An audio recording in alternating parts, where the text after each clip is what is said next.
I'd like to welcome you to the second and final part of the webinar series on mobilizing resilience during and after COVID-19, a peer-to-peer experience sharing among youth peace builders in Africa. My name is Charles Ukeje. I'm Professor of International Relations at Obafemi Awolowo University, Ile-Ife in Nigeria. This event is the second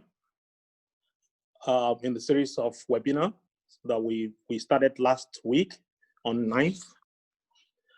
We had a very successful one, and I'm very pleased to put on record the tremendous support that this initiative has received from the UNESCO International Institute for Capacity Building in Africa, from the AU Youth for Peace Africa program, as well as from the German Technical Cooperation Agency, GIZ. I'd like to thank the three institutions for the enormous support they have given to this initiative and for the work they have continued to do, or they've been doing and continue to do, around the issue of youth peace building in Africa.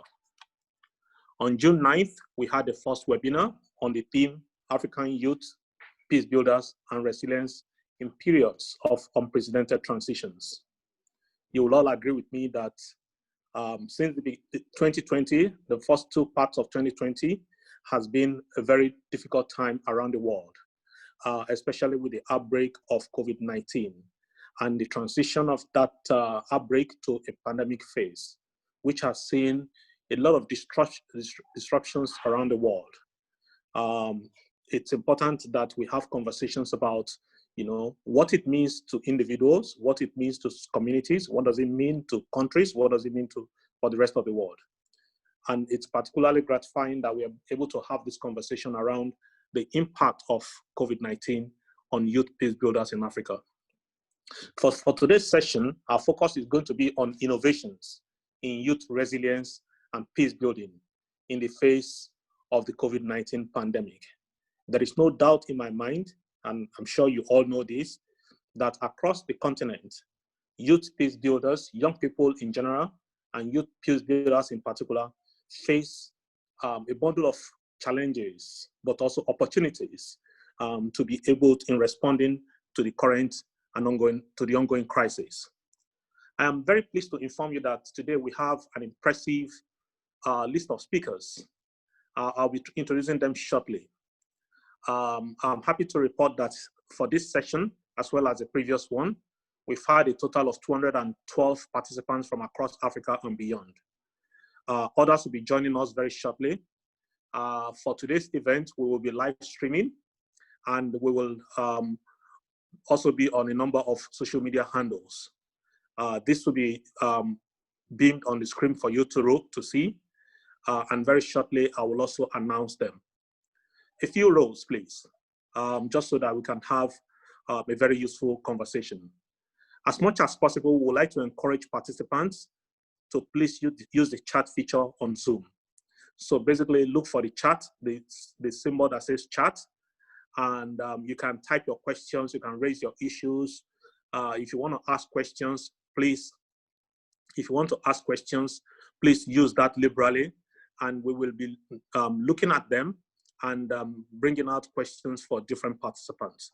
As you will see on the screen, we have placed the hashtag for you to be able to join us on social media, on Facebook, on WhatsApp, on Facebook, on Instagram, on Twitter. Please use these Twitter handles, these different social media handles, as much as possible to tweet events from this session. I'd also like to inform all of us that when it's time for Q&A, please be very brief, introduce yourself, tell us the country that you're speaking from, and please go straight to the point. Another rule is that we would like you to please inform the moderator you would like to ask questions or raise issues. We need to be able to have a list of those in the order in which they have asked to be recognized. Our technical team will mute everyone, except those who are speaking at different points in time. You're welcome to use your video, but if you feel that it's interrupting the quality of your presentation or what you'd like to say, please feel free to mute it. I'm very happy to report again today that this webinar is going to take place, is going to be in English, but we're going to have simultaneous translations in French and in Arabic. For those of you who would like to listen to the conversation in Arabic, please use the Spanish channel. Use the Spanish channels. I think that we'll have to raise a concern with Zoom that they have to make adequate provision for Arabic speakers. So please feel free to use the Spanish channel for you to listen into the conversation. Without wasting much of your time, I would now like to invite two of our participants who took part in the first webinar to help us connect with that event by giving us 5 minutes each of their reflections or takeaways from our webinar one. First, I'd like to invite Wen Muganda. She is joining us. She was on a panel the last time. She's joining us today. She's a young human rights activist from Mombasa. She's Kenyan, I'm sorry. And she uses her blog, Beyond the Lines, to change lives and to create disruptions around narratives of violent extremism by raising awareness and educating the online community, mostly youth, on how to embrace youth and security. She's also on a film project, Kauli Zetu Mani, that seeks to amplify the unheard voices of young people in informal spaces through discussions on social issues. She was involved in the development and the pilot implementation of the Mombasa County Action Plan for Preventing and Countering Violent Extremism and the Rome Youth Call to Action. In March 2019, she received the Shikan Award for her outstanding work in advancing human rights and increasing access to justice for women affected by violence. Because of her experience in human rights, peace, and security, she was invited to New York under the presidency of Peru to brief the United Nations Security Council in July 2019 on the implementation of UN Security Council Resolutions 2250 and 2419 on youth, peace, and security. Wen has an undergraduate degree in actuarial sciences, and she's the coordinator for Mutual Aid Kenya in Mombasa, a COVID response initiative working with communities in formal settlements. Wen, are you on? Would you like to take the floor now? Wen, you have the floor now.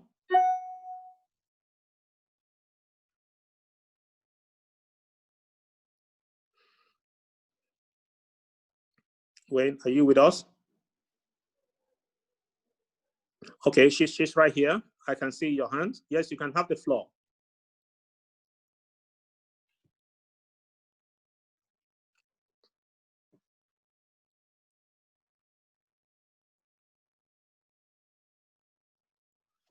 Now, please, can I request that her video be unmuted, please? Est-ce que vous pouvez éteindre votre vidéo? Est-ce qu'on peut allumer sa caméra ou elle est en train de lever la main? Elle peut prendre la parole. Merci de nous rejoindre. Merci infiniment et désolé pour... My name is Wen Muganda, and thank you so much for introducing me briefly. Just a few reflections from the last webinar where we had different young Africans sharing their experiences on some of the innovations and practices that they've been doing since COVID-19 in their countries. We had representation from the entire continent, from West Africa and Central Africa, the South, and even East. And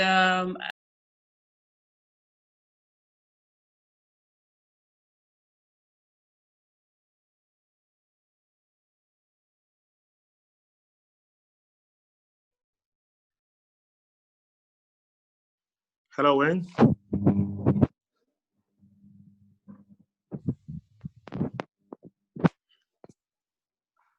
Can you hear me now? Yes, we can hear you. Don't try to unmute. Yeah. Okay. Thank you. So some of the key takeaways is that young people there's the different types of young peace builders who have been doing different work, and the approaches have been based on the local context. So for instance, in Cameroon, where the community members could not afford hand sanitizers, and seeing the urgency in making this available, then we had Christian leading an initiative where they're producing the hand sanitizers based on the guidelines by WHO. We also saw how children are being, and young people are being facilitated to be rehabilitated and joined back with their families back home. The aspect of mutual aid and supporting communities with essential products and services, as well as how young people can participate in political processes during this time. And what came out strongly is that young people are resilient, and this is also just based on the assignment that was given on what resilience means for everyone. And so a lot of these initiatives at the community level are being led and facilitated by young people, and this is encouraging, as well as showing that the role of young people in peace building is critical, just as much as the role in fighting COVID-19 is.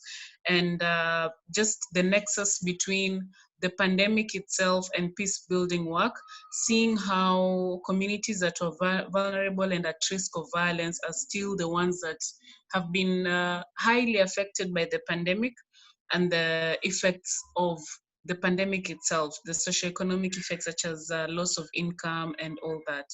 And just seeing how we can solve the problems at the community level while looking at it from a holistic approach rather than looking at a specific problem. So for instance, instead of looking at COVID-19 as a health issue, looking at it as an injustice in itself, and seeing how COVID-19 has put a lot of young people and a lot of communities at risk of either conflict or at risk of being recruited to extremist groups, and with all the attention and the resources being directed to addressing the pandemic from a health perspective, we shouldn't forget that peace building work is not it's not a one-day thing, but it's a journey, and this too, going through this pandemic is part of that peace building journey.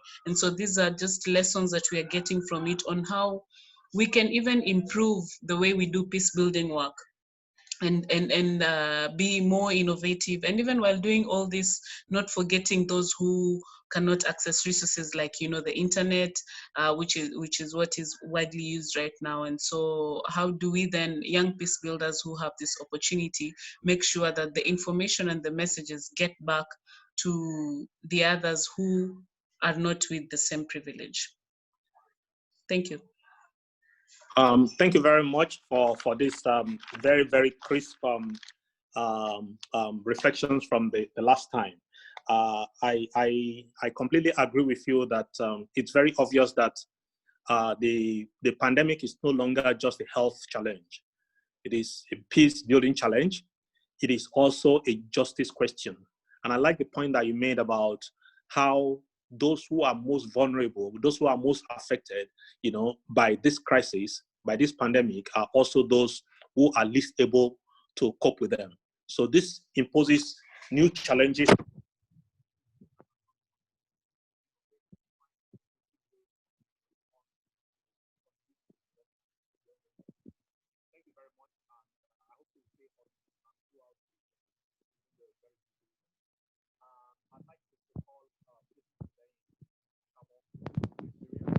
He's a pre-doctoral fellow at Flatten, the think tank based in Zimbabwe, which focuses on intelligence, dynamics, and democratic governance. Sorry, Charles, Professor Charles, we barely Yes. hear you. Can you raise your voice, please? Okay. Thank you. Sorry, I was thanking Wayne for the crisp presentation, and can you hear me? Yes, we can hear you now. Thank you. Okay. So I was going to invite Jesus Tinai. Come on, people just basically call him Timmy. He's got a very short name. He's Nigerian.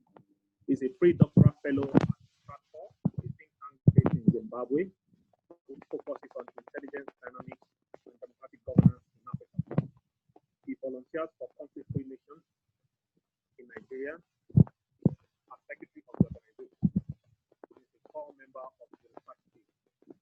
The program associates for the East African Youth Empowerment Forum for Sustainable Peace, and a very key participant in the Youth for Peace Africa program of the African Union.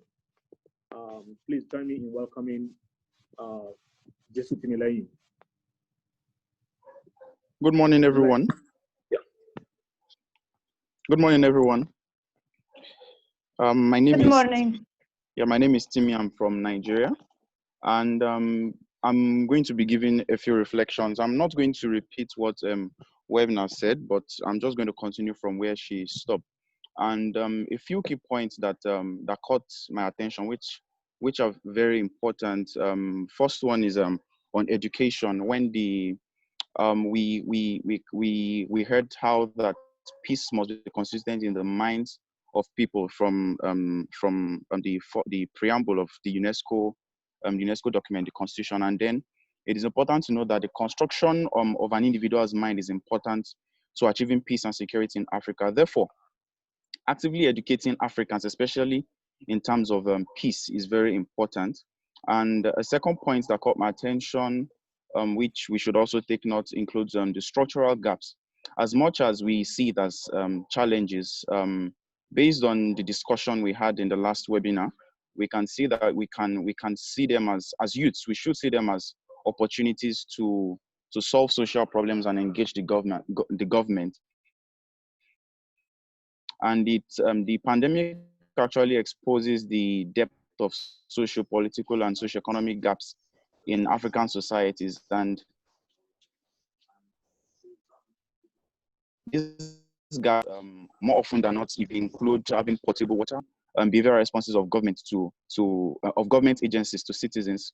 A third point I would like to note includes I'll call it trials, because the pandemic has so far proven to test the resilience and problem-solving capacity of young people, as well as the quality of their response to social problems, despite structural and resource limitations. And from another point, which we should also note, includes gender-based violence. It has become clear that there's a lot we are of, especially females in Africa. And it appears that homes are becoming unsafe for women and girls. So a question bugged my mind, which I would like to ask everyone: if they are not safe at home, how can we guarantee their safety in society? And we see examples in rural areas, like in the southern part of Africa, where security officials deployed to enforce the pandemic. Also, another point to note, which includes reintegration of people who seem to have been detached from the society physically and psychologically. And we saw examples from Cameroon and Nigeria. In Nigeria, the Almajiri children, and in Cameroon, the ex-convicts, the ex-prisoners who get enrolled in programs that will help them reintegrate themselves, that will help reintegrate them back into society. So so they don't cause small problems. And we've already talked about political participation, also very important, especially in terms of public health for youths and youths as frontliners. And so, as much as amplifying the efforts of youth to identify and fill critical gaps is important, we youth, we also need to realize that we cannot just relax and wait out the period of the pandemic. Therefore, hence the need to constantly engage ourselves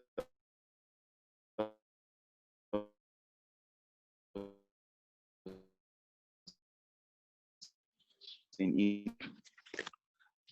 Thank you very much. innovative activities. I believe that's pretty much. I like the there. Thank you. way you started by saying that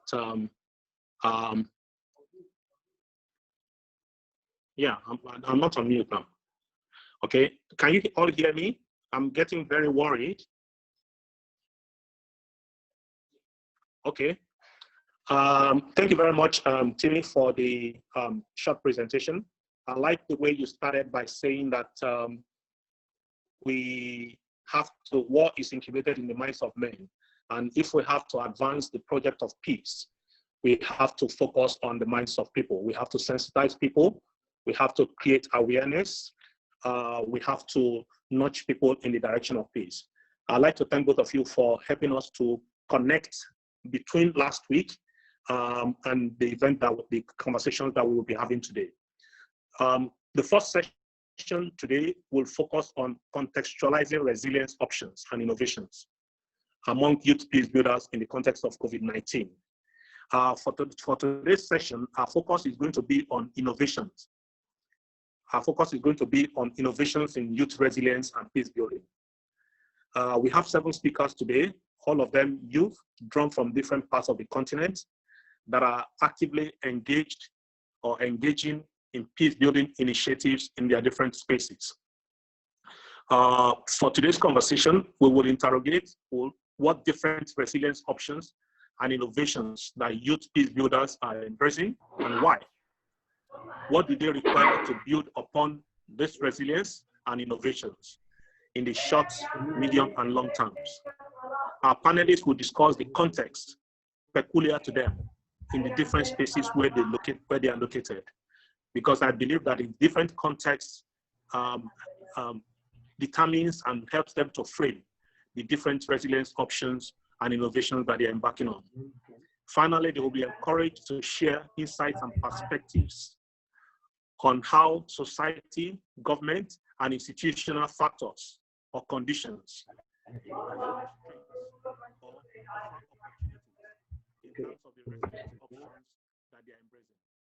For this first part, I will be inviting 3 panelists. I will be inviting Hubert Kinko from Cameroon. I will have Kevin Abalo-John from South Sudan, and I will have Michael Ojo from Uganda. I would like to say a few words about Hubert. Hubert is based at the African Leadership Center in Nairobi. He is Cameroonian. He holds a master's degree in peace studies and international relations with distinction. He's an early career research associate and fellowship coordinator in the African Leadership Center in Nairobi, as well as in London. He has over 5 years of professional experience at the intersection of peace, security, and development in Africa, and has contributed to designing and implementing programs in the field.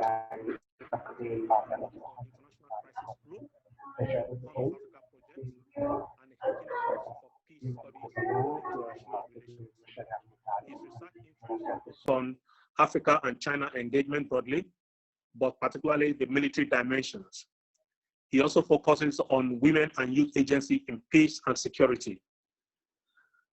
He recently published Making Sense of the Lukewarm Response of African Leaders to the Guangzhou Crisis and the Conundrum of China-Africa Relations.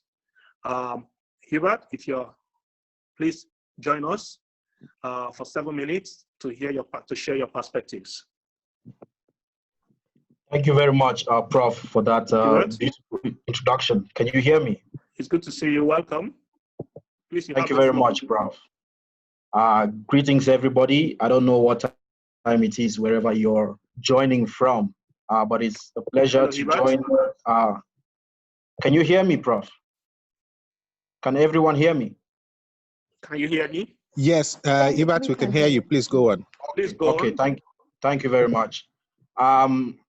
So just to contextualize resilience, and the contribution that young people have made, in this context of COVID-19, it'd be nice to start by the recognition that as Africa, like the rest of the world, grapples with this unprecedented challenges that the pandemic has actually brought about. Young people, like the first 2 speakers mentioned, have demonstrated, continued leadership in the context of their communities and in their countries. Put voice on your son, I'll come out.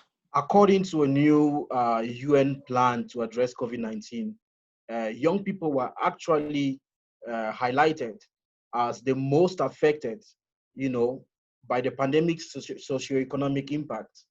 At the same time, the young people are also amongst the most active, in the responses in finding solutions to the challenges that the pandemic have brought.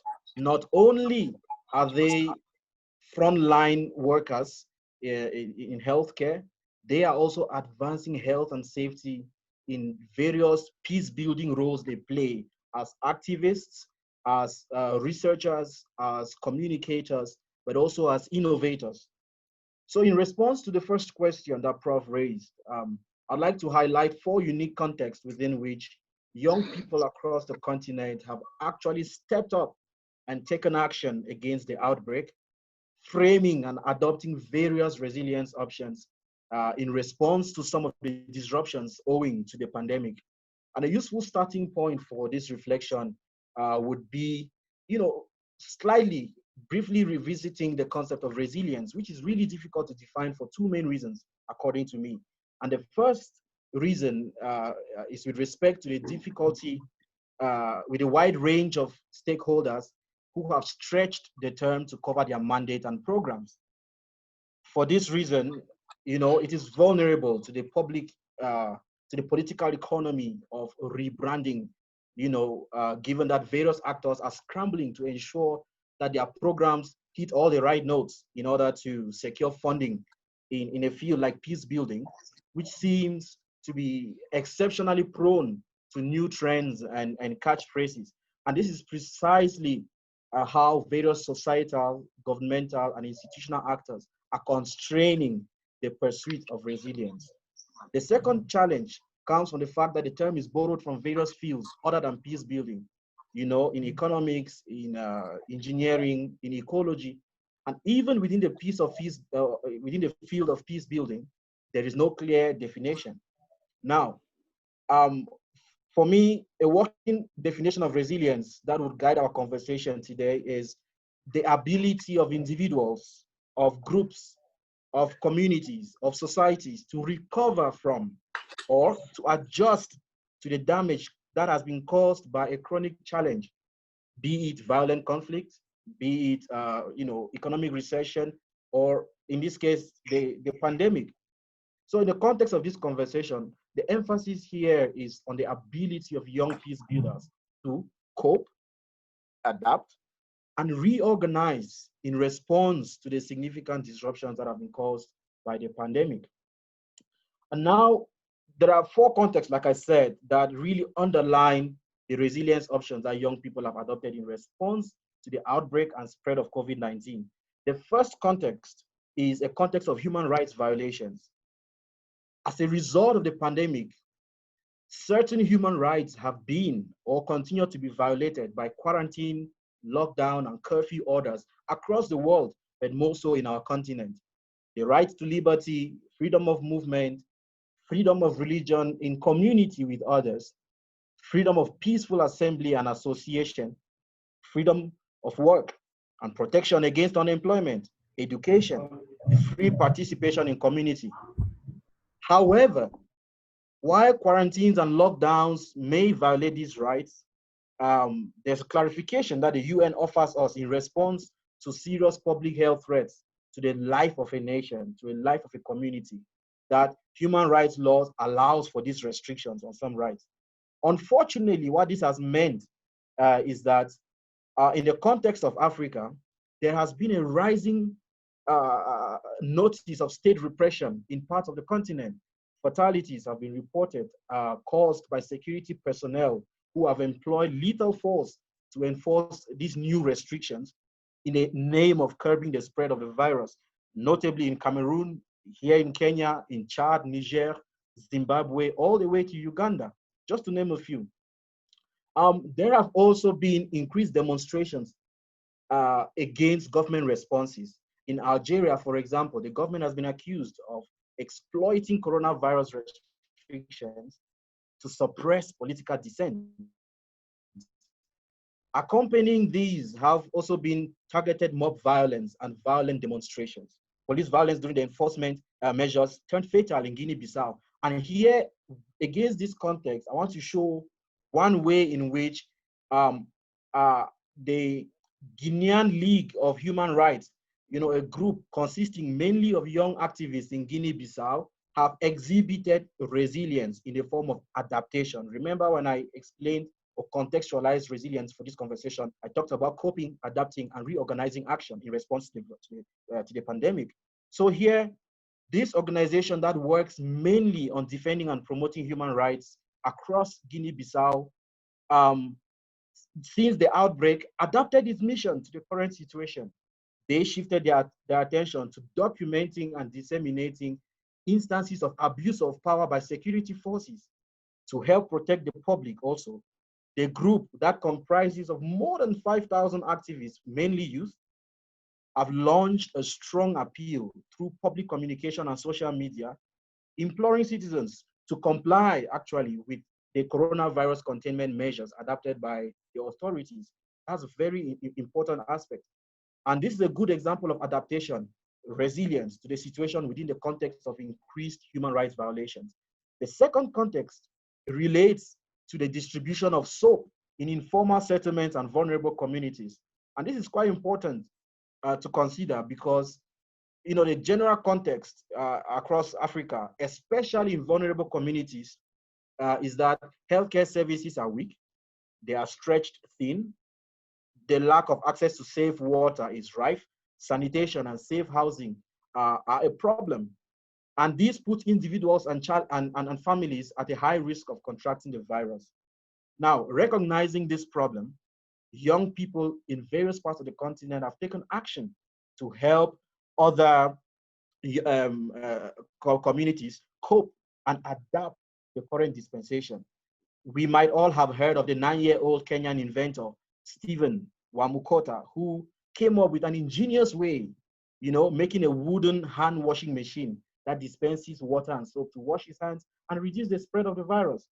Perhaps for those who are familiar with the context in Kenya, they might have heard of the case of Mike Oyola in Kawangware, a slum, an informal settlement, who has used or put to good use his degree in community health and development at his own expense to provide soap and water to households.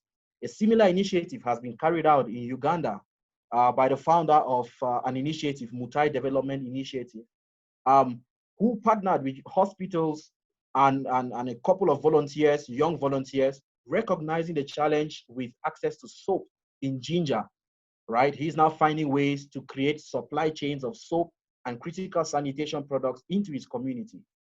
The third relates to the use of social media and development of apps to spread accurate information and to provide free access to learning. What is the context? It's the context of fake news and misinformation. And it's also the context of unequal access to digital learning opportunities and interrupted learning that has come with the pandemic. Mid-March, I wrote an opinion piece for a newspaper here in Kenya called The Star. And I tried to advise on how to escape the coronavirus anxiety. At the time, cases had just begun to be confirmed here.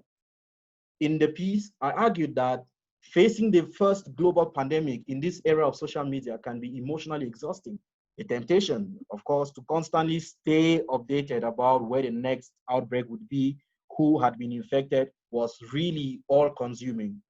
At the time, social media was awash with the coverage of the worst that the crisis has brought out in society. There were incidents of panic shopping and inconsiderate stockpiling, despite several appeals for responsible shopping.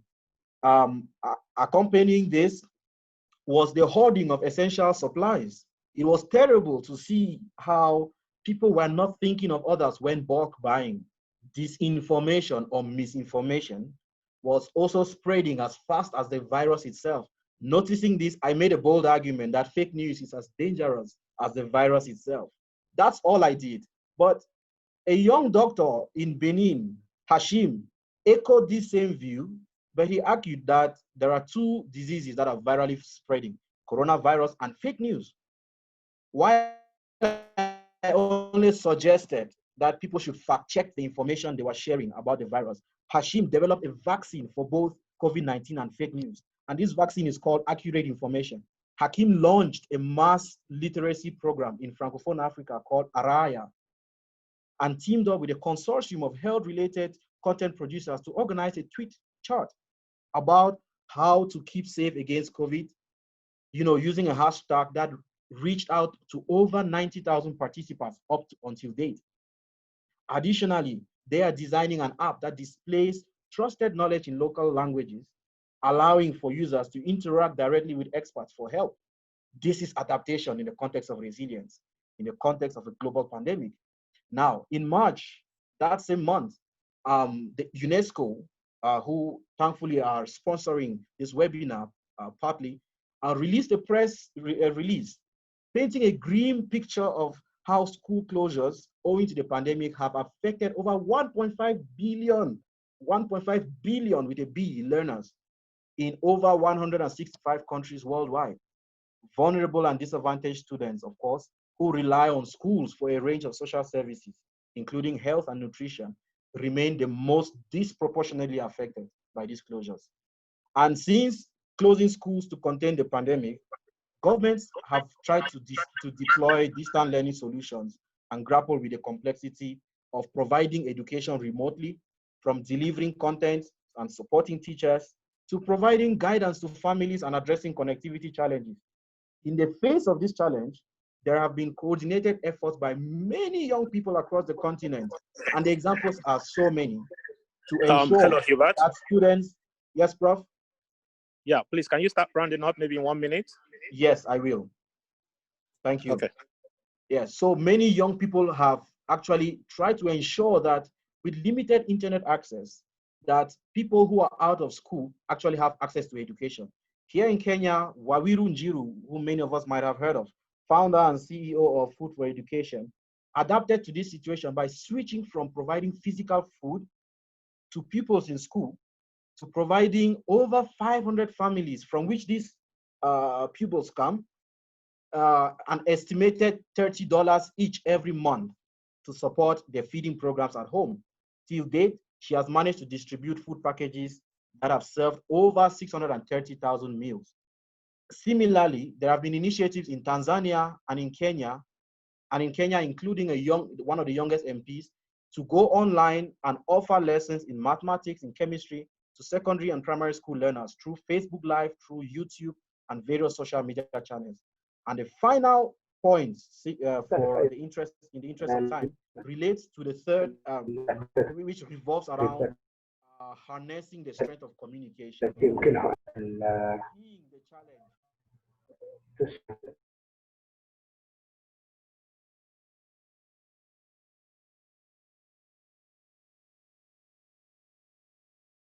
ما هي الطريقة التي يمكننا أن نقوم بتعزيز التواصل من خلالها؟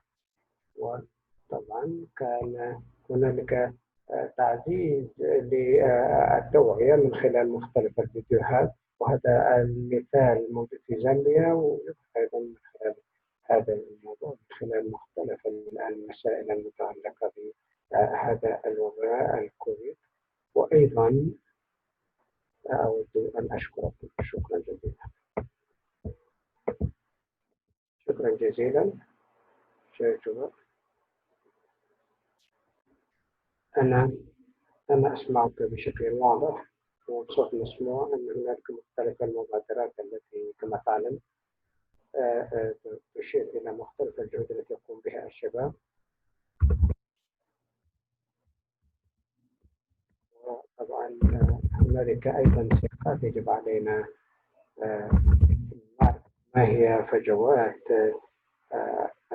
التواصل، وبالتالي فإنه من الأمتع أن ننظر كيف يمكن أن نقوم بسد هذه الثغرات، ولأنها ستكون كثيرة، وخاصة أنها مهمة، ستكون مهمة لتحاشي مختلف المعلومات الخاطئة، خاصة فيما يتعلق بالسياقات التي يجب أن تتناولها وسائل الإعلام. South Sudanese, and she's the executive director of Resilience Organization, ARO, which is an organization founded, operated, and based on harnessing the potential power and influence of youth, mobilizing and empowering the full spectrum of adolescent and young people through advocacy and communication across the social demographic categories in the community and in the country. She's also the founder of Girls Not Bride, South Sudan, comprising of adolescent girls and young women who advocate for their rights and the rights of the voiceless and young women in her country. She is the South Sudan Adolescent Girls representative in Girls Get Equal, GGE, global campaign, which was launched by Plan International UK.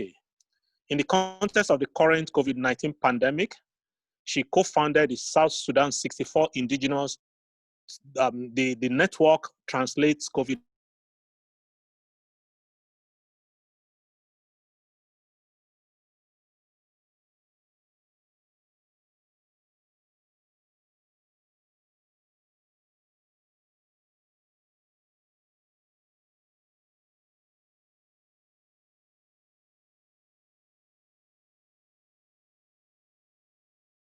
languages has worked in the context of South Sudan. Can I invite Kevin now? Kevin? Can we have Kevin now?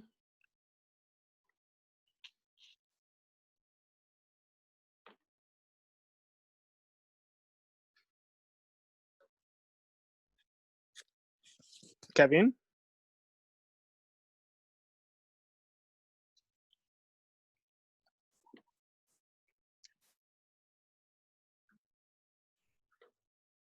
Kevin? I don't know. I hope. Can you raise your hand? It's right there.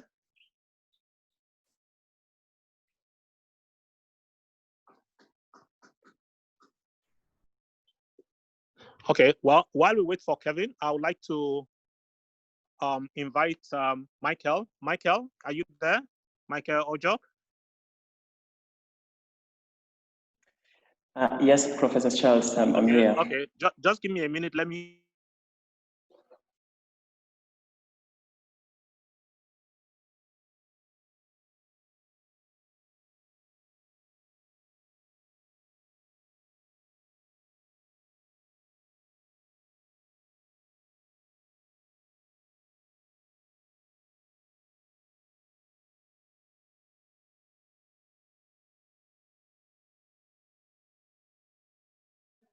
Hashtag Gulu, a community-based NGO carrying out street level, caring for street connected children in northern Uganda. And this places him at the forefront of ongoing efforts to transform lives of young people between the ages of 13 and 26. His organization focuses on making street children become productive members of society through creating opportunities for life skills training, counseling, capacity building, mentorship, integration, as well as creating strategic partnerships that address youth unemployment and reduces young people pre-offending rates in society. Please, you have the floor for 7 minutes, Michael. Thank you so much, Professor Charles, and everyone who is joined in on this webinar. I must say that it's an honor for me to take part in this discussion. And yeah, so I just want to start off by saying Uganda, just like any other country in the world, has been affected by the coronavirus pandemic seriously. And unfortunately, regardless of what situation we are facing, life has to go on. And those who can navigate their way around it have been surviving in the midst of this crisis and eventual lockdown.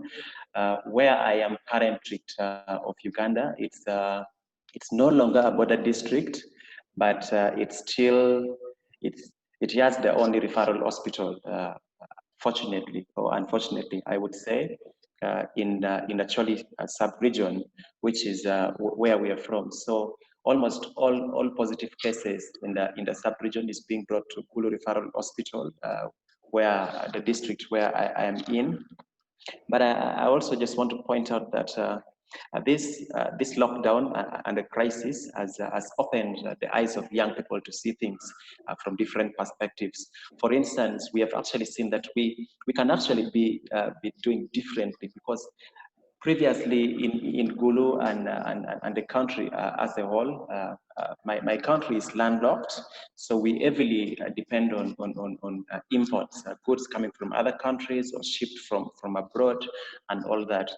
So like I mentioned earlier, life has been going on. People have been surviving. Sometimes you may wonder how, even when public transportation was not allowed, but people were still able to get services that they need to sustain themselves really. And also how I've seen young people coping up in the midst of this crisis and being resilient and innovating. Like I live almost 400 kilometers from the capital, Kampala, but then when you're doing life in the capital, things are a bit different. The social infrastructures, the transport system, service delivery is different. But when you're in a small town, which somehow is far away from the capital, things are different. But in the midst of this crisis, I've seen young people come up to be innovative, to make sure that services are delivered, essential services at that are delivered, but also just the normal goods that people would need to survive. Because there was a time when movement was heavily affected. So there are people who said, if you need these goods, we are able to get that from you.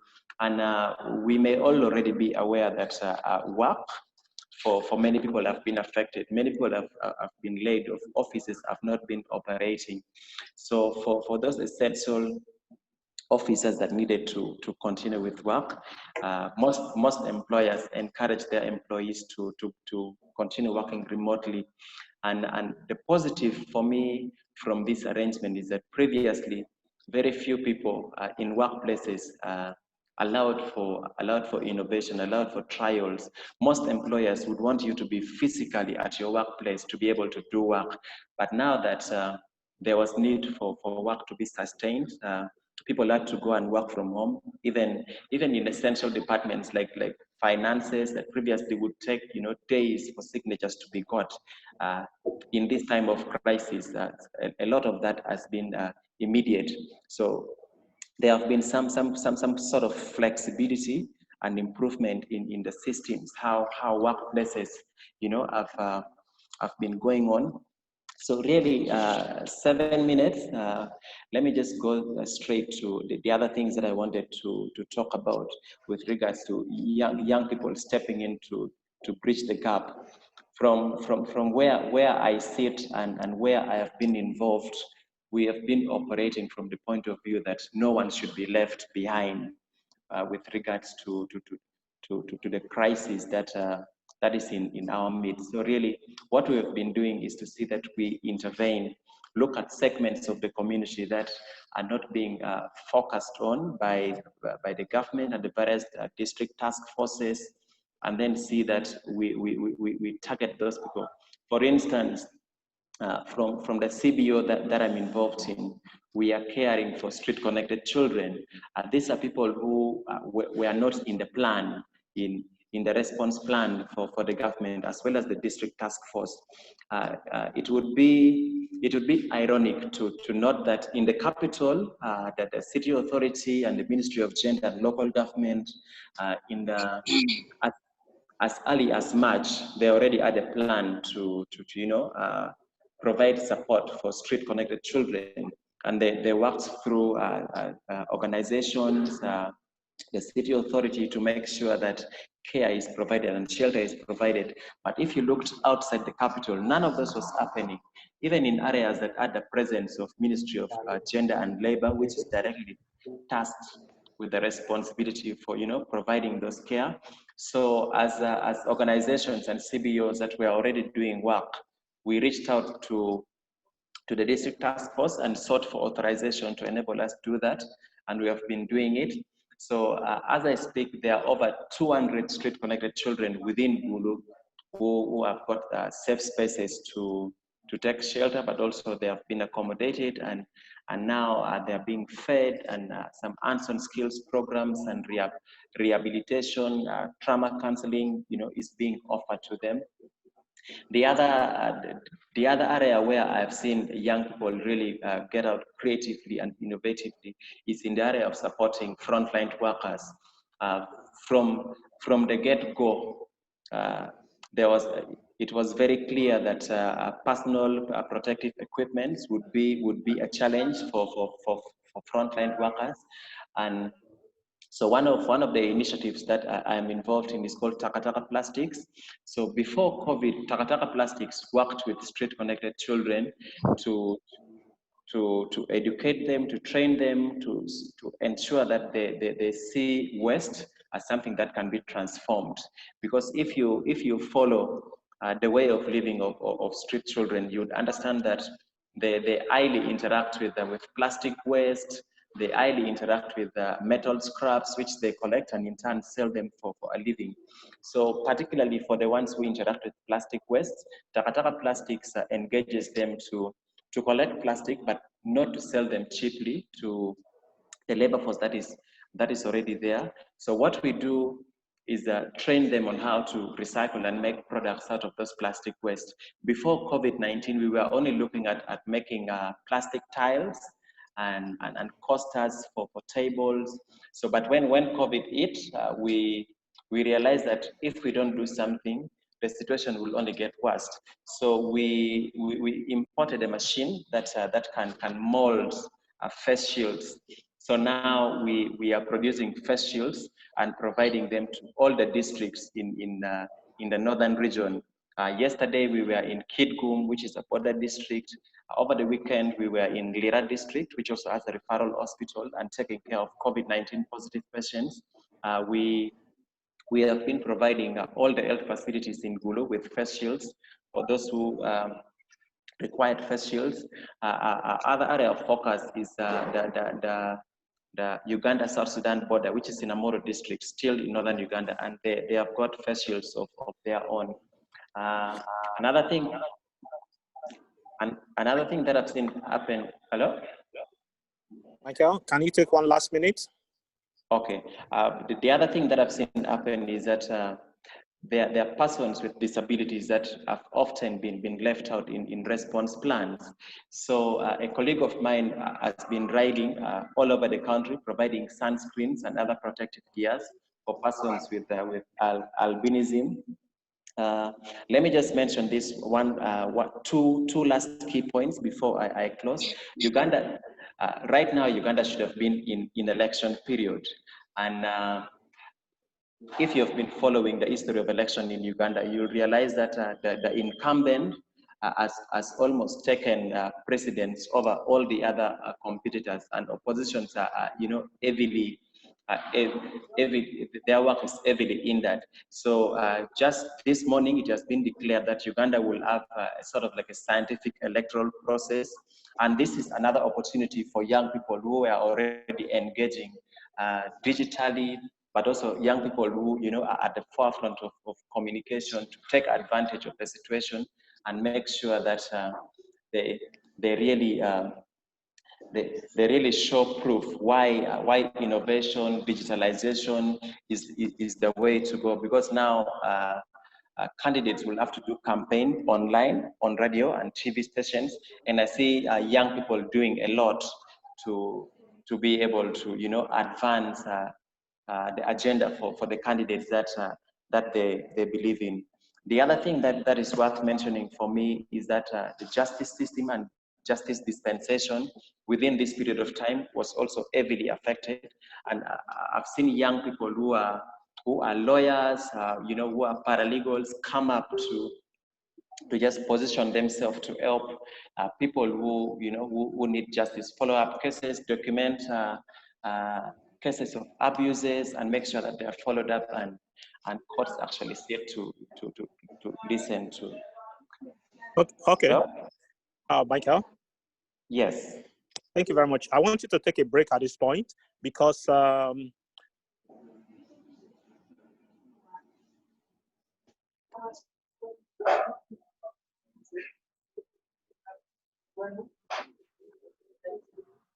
Yes, Professor Charles.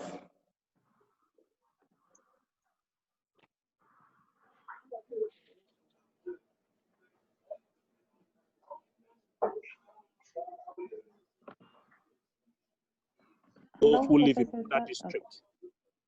Hello? Yes. Yes, now we can hear you. Okay. So you raised the question around, people in border districts. You've raised issues around persons with disability. You raised issues around street children. You raised issues around support for health workers. And then you concluded by talking about how young people can take advantage of the effort to digitalize elections. I think that these are very important issues that do not necessarily come within mainstream when we discuss peace building issues. So I really appreciate your intervention in this regard. I don't know whether Kevin is here. I can see her hands. Kevin, if you're here, you have the floor. Kevin? Hello. Yeah, welcome. Thanks for joining us. Hello. Yes. Thank you so much. Thank you, Prof. Yes. My name is Kevin. From South Sudan, as mentioned before. I'm not going to take much of your time. Everything had been mentioned, but quickly, I would just love to run through what youth have really contributed during this COVID-19. In South Sudan, I want to talk about the South Sudanese youth. Since the outbreak of the COVID-19 in South Sudan, the youth of South Sudan have really taken initiative. They have really stepped forward and they have gone on Frontline to really save life and create awareness. They have even gone to the extent of fundraising, moving to the private sector, trying their best, to reach out to the vulnerable community. The youth also, they also manage to really communicate on social media. They try their best to communicate on social media, creating awareness. To be honest, like in my country, South Sudan, we do not have any good health facilities in place. And this had made it very, very difficult for our government to respond to the COVID-19 pandemic when it is just great. Almost like everybody was panicking because there is no good peace hospital. Even the top government officials goes out when it comes to malaria, when it comes to a sickness to do with typhoid. They run to get treatment from other countries, the neighboring countries like Uganda, Kenya, this is where they run to. So when COVID-19 came in, it was a big panic for everyone. Nobody was going out of the country.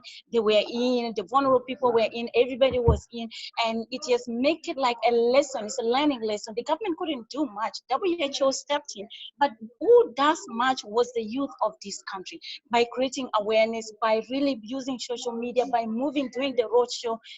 I was one of those youth who were in Frontline, and I am still on Frontline. The youth in this country, they managed to approach some top business officials. They managed to talk to some private sectors. They managed to talk to some governmental officials so that they can get some few materials for wash, like the shops, the what. They create awareness, and till now it is still on moving. Let me talk briefly about the 64 indigenous tribes that I am the co-founder. The reason why we created this is really to communicate the best, to communicate the right, the right message to the people, to the vulnerable communities of South Sudan. We want to make it with the language, that they understand. This group or the network is containing 64 young people from different tribes, and we are only doing this to communicate the message of COVID-19, to pass the information and the preventive measures of COVID-19 before it got worse in this country, because the health facilities in this country is poor. And indeed, I want to say it is God that is with us, nothing else, because we don't have anything. Even we have lost over 30 generals in this country because of COVID-19. All this because there are no good facilities. So every young people, we thought the 64 indigenous tribe network can really communicate to people who are vulnerable. I want to talk a brief about the Ethiopia young people. Over 10 people are sounding in Ethiopia Ethiopia right now, they are responding into COVID-19. The young people have the spirit and the generosity of voluntarism. If we continue with the voluntarism heart that we have, we believe we can build something. Like for the context of the COVID-19 and my country, the young people are now the ones responding morally than anything. I want to say something about gender equality. Something to do with gender equality, it is what like most people are forgotten of. I want to say like most African countries are forgotten of. People are focusing so very much into COVID-19 pandemic, forgetting that it is also, it's time we need to include and endorse in the gender equality aspect of it, sexual gender-based violence, we need to endorse it into our program. So far, over like eight rape cases, we have received 8 rape cases in my country, and I believe that in other countries there is a case of gender-based violence, like the beating, the rapes, the what is ongoing, but the government and other private sector, the civil society, they shouldn't forget about it. Let endorse gender issues like sexual gender-based violence. Let it move together. Women and children are really being affected so much with this current situation. Like in my country, we were in the process of peace. We were in the process of finalizing a comprehensive peace, But here, COVID-19 came from nowhere. Boom, just popped in like that. It just stopped everything. People still have less of that. This peace will really come to pass. Most vulnerable community, when you talk to them, the women, if you talk to them, they say, we lose hope. COVID-19 came and just came in and take over the chance that we were almost finalizing the peace in this country. So you can imagine what South Sudan is going through, especially the vulnerable people. Everything has stopped. Nothing is moving on well. No more sign of peace. And also this COVID-19 has brought in a little bit of misunderstanding between the government and the community. There are some things that are ongoing, and I'm telling you, we are only keeping on as young people. We are only volunteering ourselves during this pandemic to make sure that our people do not suffer, but we are not getting anything out of it because we are not being really supported. We really, we need a strong support system to be in place for this work to move really smoothly. If there is no support, nothing that can really move on smoothly. Therefore, there is need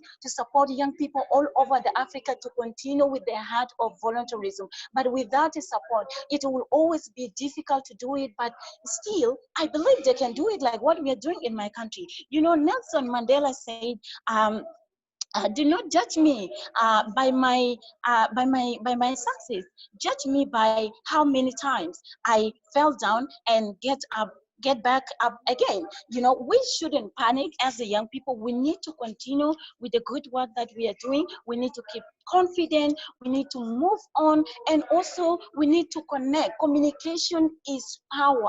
We need to connect as young people. If we join hands, South Sudan, join hands with the youth in Uganda, join hands with Burundi, join hands with Tanzania, Kenya. If we join hands together and connect, we can easily bring down COVID-19.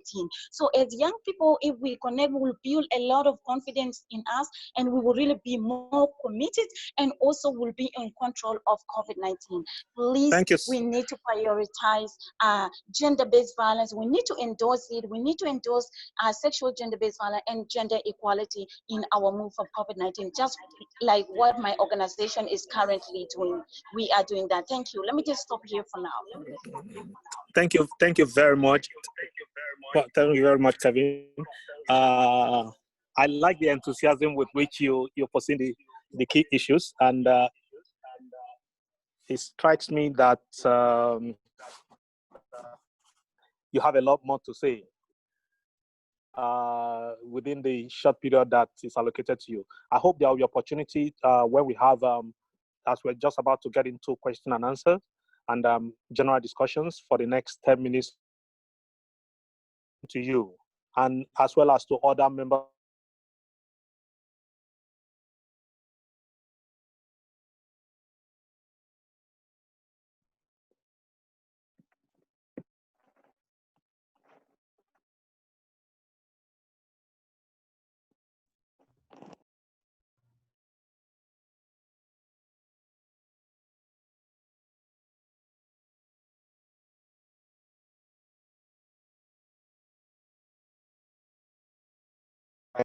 and become more and more visible in different countries. I would like to open the floor to discussions.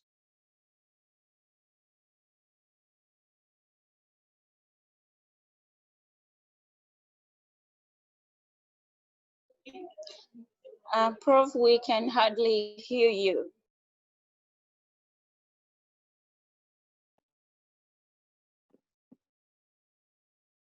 Hello? Hello, you cannot hear me? Hello? Yes, we can hear you now. We can hear you now. We can hear you. Yeah. Okay. What I'm saying, therefore, is that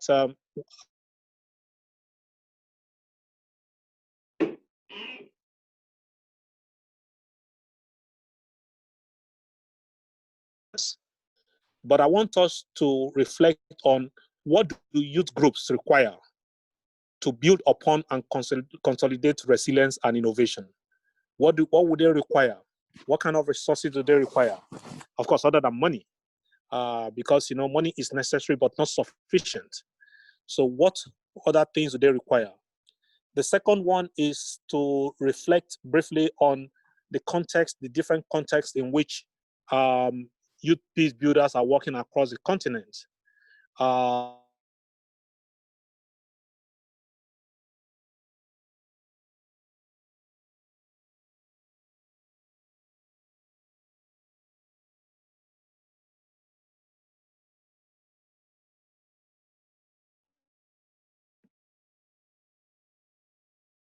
Hello, Professor Charles. We lost you again. Hello?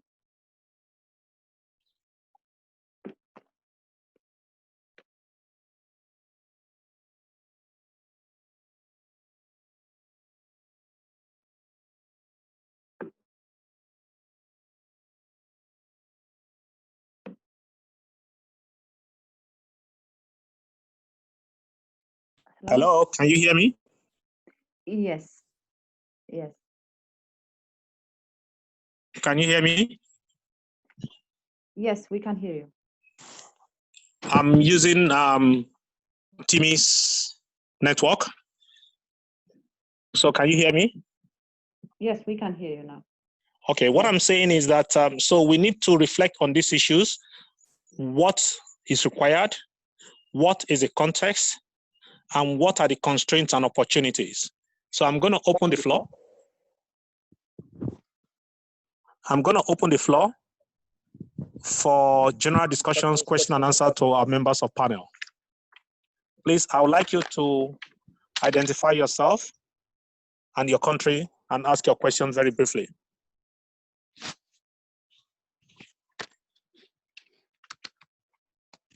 Hello?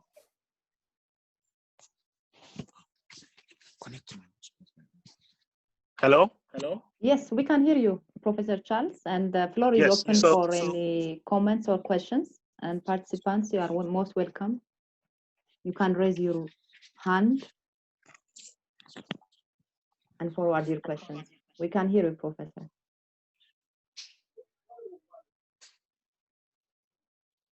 Hello? Can you hear me? Yes, yes. So if there are people that would like to, I have Ellen. I have Ellen Siawongo who would like to speak. Ellen, okay, you have the floor. Ellen.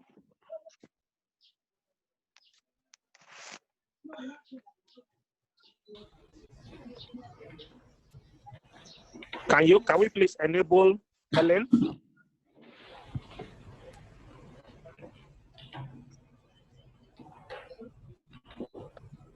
Okay, in the absence of, while we try to sort this out, I have a number of questions that we're harvesting from our platform. The first question, and I would like all our presenters to please bear this in mind.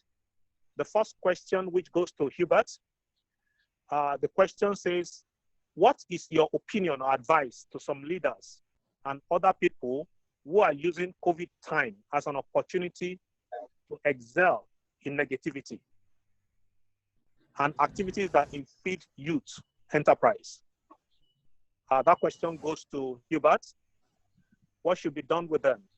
The second question, which is to all members of the panel, the three members of the panel, it says, Africa and many countries are victims of COVID-19 and are fighting the war that they don't know where it comes from.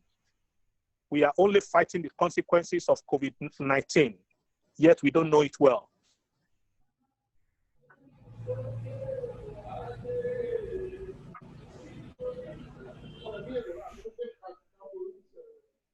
National institutions.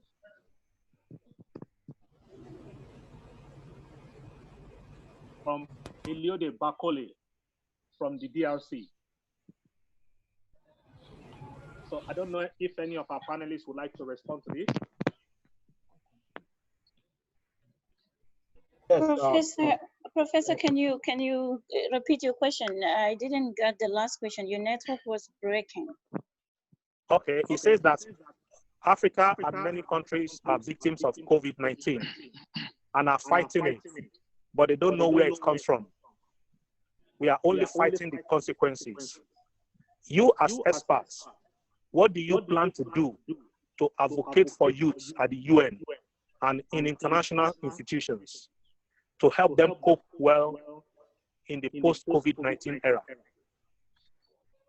That's the question. So any of you can respond to this?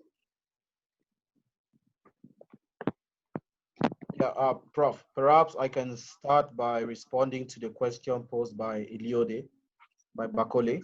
I hope I pronounced your name well. I think, first of all, you've recognized a glaring problem with the responses to the pandemic. You know, various governments across the continent have claimed, you know, some, perhaps rightly so, that it is responding to the science of the day. But we've seen clearly that, you know, that scientific voice in question has not been democratic enough. It has not been inclusive enough. A case in point in Uganda, for example, those epidemiologists who are government aligned are the ones to whom the question of dealing with the pandemic has largely been left, you know, yet it should have been an interdisciplinary effort. It should have been an effort that involves various sectors of society, you know, anthropologists, young people, women, everyone, but that didn't happen. Now, governments are currently considering a variety of policies which are largely focused on recovery and building resilience in the local economy, right? Whatever government and their stakeholders are trying to formulate in terms of policy must not only take into account the recovery, but prioritize investment in its people. That will be my response. So to youth innovators, scientists, healthcare workers, and the welfare state, that, you know, to mean the type of governing in which the state plays a key role in the protection and promotion of the economic and social well-being of its people, especially those in financial and social need, will be very important in considering how we will survive this kind of pandemic or any other chronic challenge of this scale in the future. We have seen the pandemic show how outward-looking, you know, the state in Africa is, heavily dependent on gifts, donations, and loans from the international community. But the post-COVID-19 Africa demands the state to be more inward-looking for solutions, right? To prioritize health, science, and technology, education, the demographic dividend that the young people represent, human security investment, regional integration. All of these must be prioritized. African universities, researchers, the private sector, our own philanthropists, scientists within the continent, entrepreneurs will have a role to play. So for me, in essence, it will be wise for the state to begin to look at the African people for the solution. Thank you.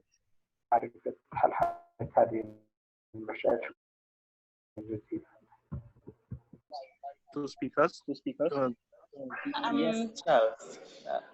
May I? Yes, please. Charles? Yes, so my own contribution to this question and discussion is that this is Michael Ojok from Uganda. as young people, what we require is that we should be different from the people that we see in office right now. We obviously observe a lot of corrupt tendencies. We observe a lot of high-handedness. We observe so many things, and it shouldn't just be about waiting for our opportunity to have the platform. Then we continue doing the bad that we are already seeing.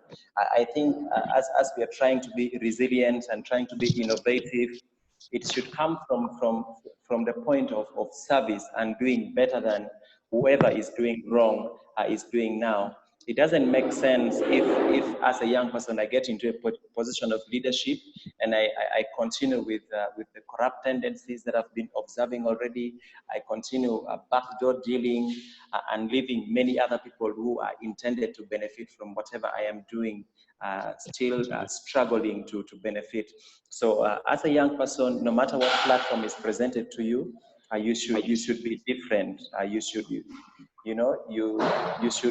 be bright, and that opens more doors and opportunities for you to continue. And that way, I will be solving the leadership problem that we are currently faced with, because we have people who, in whatever they do, my colleagues from Uganda will bear me witness.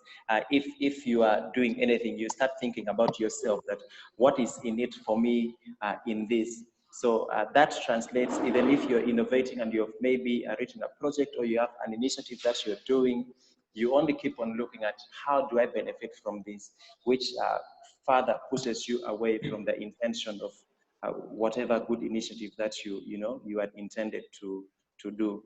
So resources shouldn't make us deviate from what we are doing and what we believe in. We should continue doing the good work that we are doing, and the benefits would come back to us. And in any case, we'll be impacting much more lives than when we decide to go the corrupt route. Thank you. Okay, thank you very much. I would like to invite Edgar. Maybe can I say what, Professor, please, on this? Okay, sure, Kevin. 1 minute. Yeah, thank you, Prof. COVID-19 is just like a wake-up call to everyone. It's a wake-up call to the global community, especially as the African young people. This now should tell us that being resilient is much more important than any other thing, because you will be ready whether there is problem or there is no problem, whether there is pandemic or not, you will always be on standby. So therefore, we as African young people, what I will do is to really continue building resilience among the young people, especially in my country, South Sudan, and also see how best we can connect with other East Africans, because South Sudan is in East Africa. So how best I can do to connect with other East African countries, young people, so that we can move on and really be on standby. We really need to be on standby, but not also to forget that we need to connect. Apporter notre contribution avec les autres jeunes africains et de s'engager. And more and more. Thank you.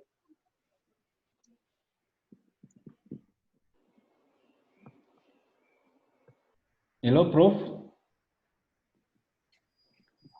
Hello, can you hear me? Edgar from Uganda. You have the floor, yes. Hello. Yes, Professor Charles, we hear you now, but since your voice is breaking, can you introduce a consecutive speaker so that whenever you speak, we know that who's speaking accordingly? Thank you very much.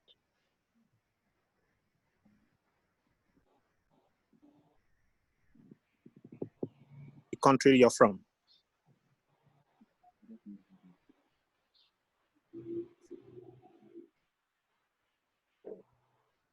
Hello, can I join in? Edgar from Uganda. Yes, please. Hello, good afternoon, team. In Uganda here it's 2:20 p.m. My name is Edgar Budiashka. My name is Edgar Budiashka, and I have a master's in conflict analysis and inclusive development, but I have been practicing journalism for 10 years now.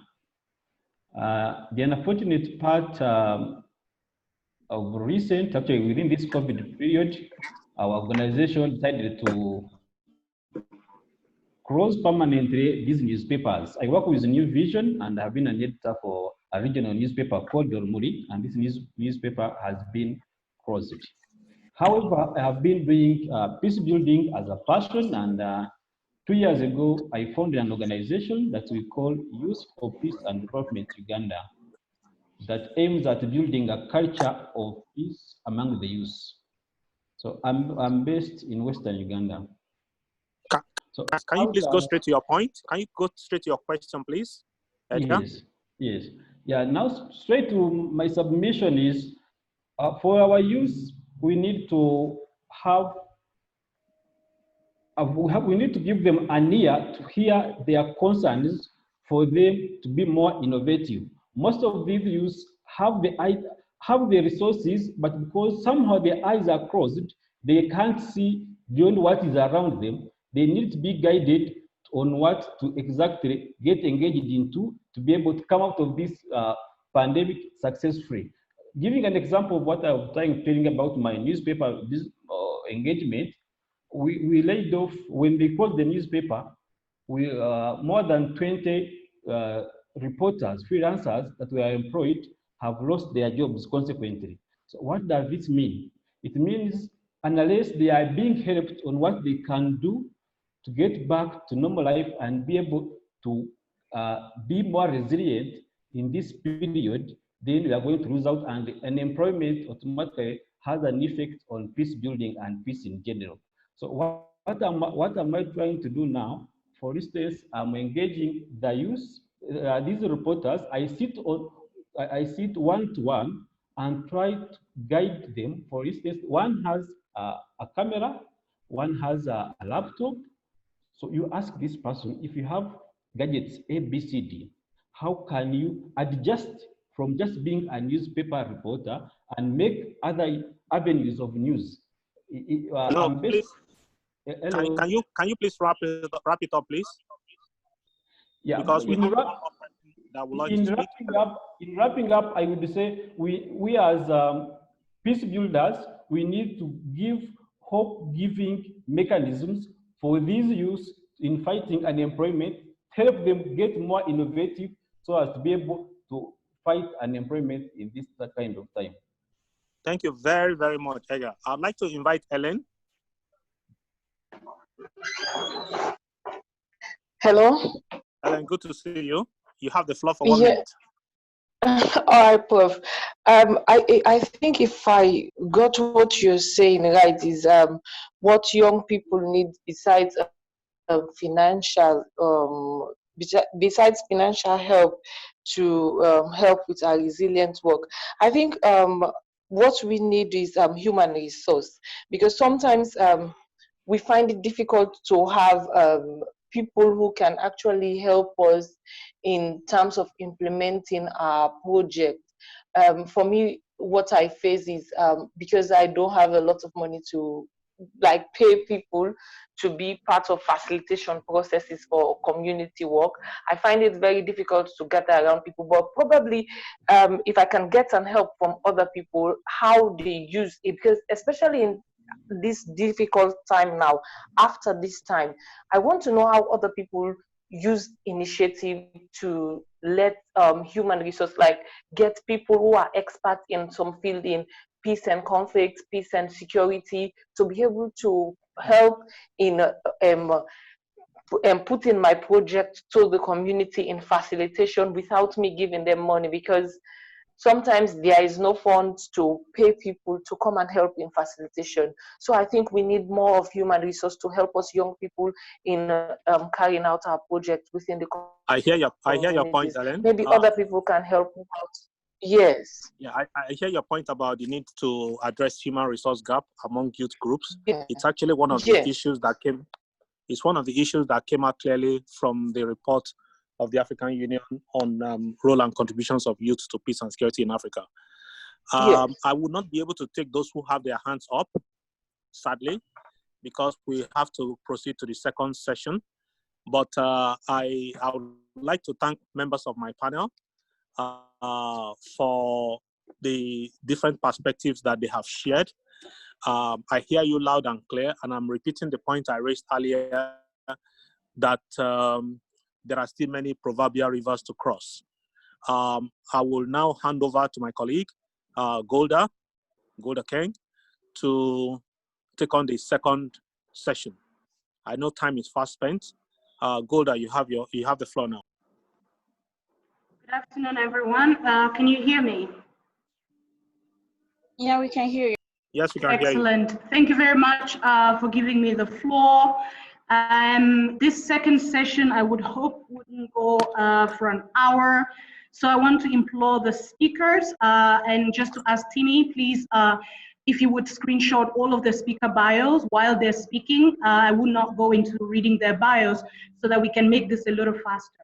And again, I apologize to the speakers and presenters because I would really limit you to 3 minutes each to go directly to share with us some of the proactive and creative innovations that you are using yourself. So we've conceptualized from the first presentation with Hubert, it was on the conceptualization on resilience, but let's look at the other flip side of it, the innovative aspect. So if you would share with us precisely and concisely what innovative methods, measures, models, structures, whatever it is that you're employing, that could be something we could all learn from and we could be able to amplify.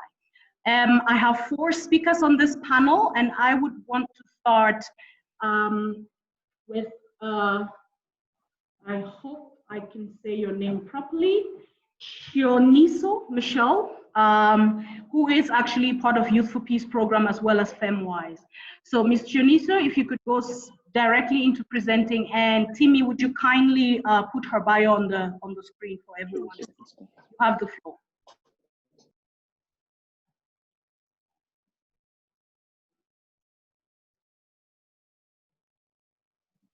Hello, Ms. Murinda, are you there? Can you hear me?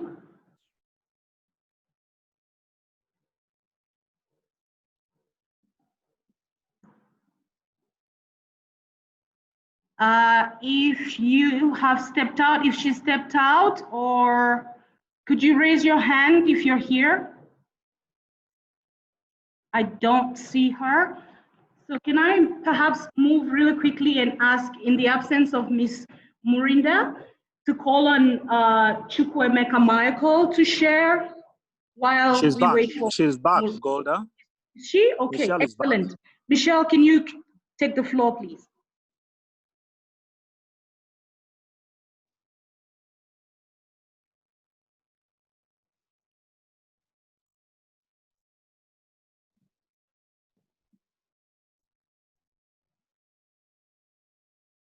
Is something the matter with her mic?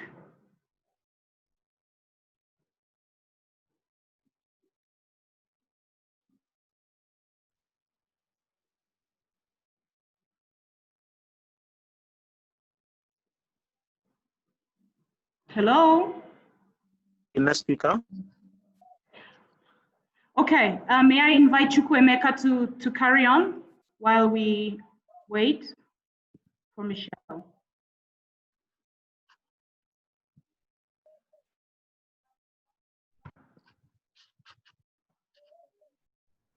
Yes, Chukwuemeka, you have the floor.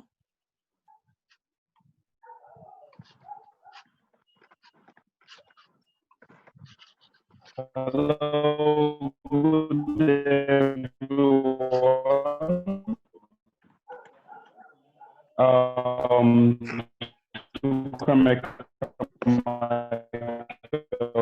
From Nigeria. Can you guys hear me? Chukwuemeka, can you disconnect and connect back again, please? And can we have the next speaker? It's incredibly... Unfortunately, we cannot hear you, Emeka. Do you mind just reconnecting again? And in the meantime, we'll call up the next speaker. Yara? Is Yara out? Can you please perhaps just pop in while we wait for the first two? Please, you have the floor.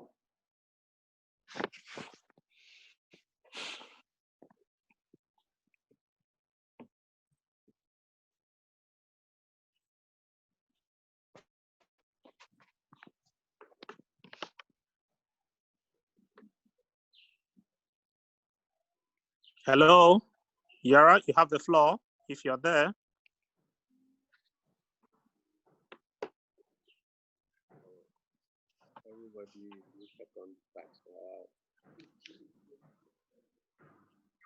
Hello.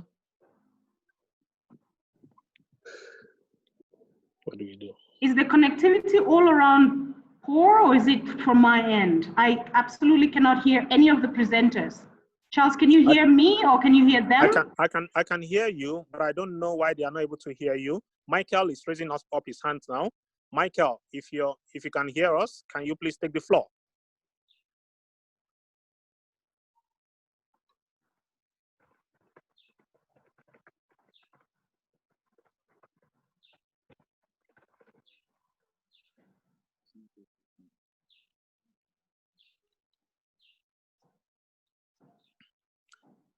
Can we have Gaje from Togo?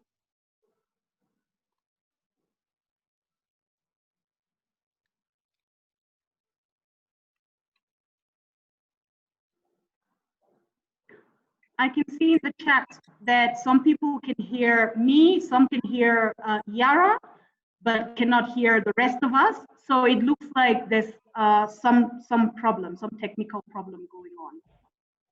Hello. Yes, yes, please. Can everyone hear me now? Yes. Can you introduce yourself? Okay, good day. This is Chukwemeka Michael from Nigeria. Okay, please have the floor. Okay, thank you very much. I will move straight to the point on innovation methods, which we have adapted in this period. I work with Sanctuary of Hope Foundation in Nigeria, which is a foundation to combat social vices in the country. And during the course of this period, we find out that there was a lot of drug addiction and also substance addiction in the course of this period. Why? Because of the boredomness or the idleness in activities, especially in the rural areas. We came to a realization where we found out youth not being engaged in activities have actually led to more addiction in the system. And we have, before this adaptation, we have also been carrying out palliative to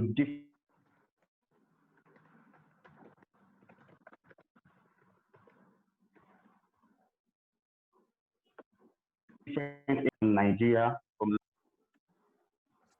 Hello? Hello? We can hear you. Hi, we can hear you. Go ahead. Okay, we have been carrying out palliative and food items, also with safety kits from Abuja to Lagos, which were the areas of lockdown. We discovered during the period of this lockdown, there was no movement, and also there's a need for people to feed, even in the concept of giving them proper sensitization on preventive methods in communities about this COVID-19. So we carried out a project across Nigeria in Abuja, Lagos, Imo State, Port Harcourt, and in Enugu to cover at least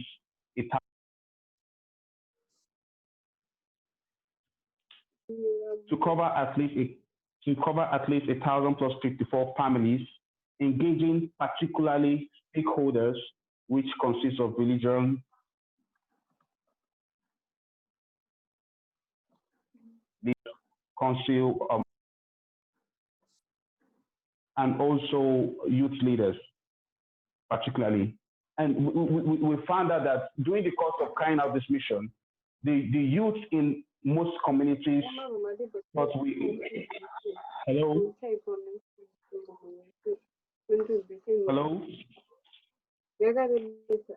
Yes, we Hello? can hear you, Michael. You can continue. We can hear you. Yes. Okay, the youth in most of these communities thought we were coming from government because of the because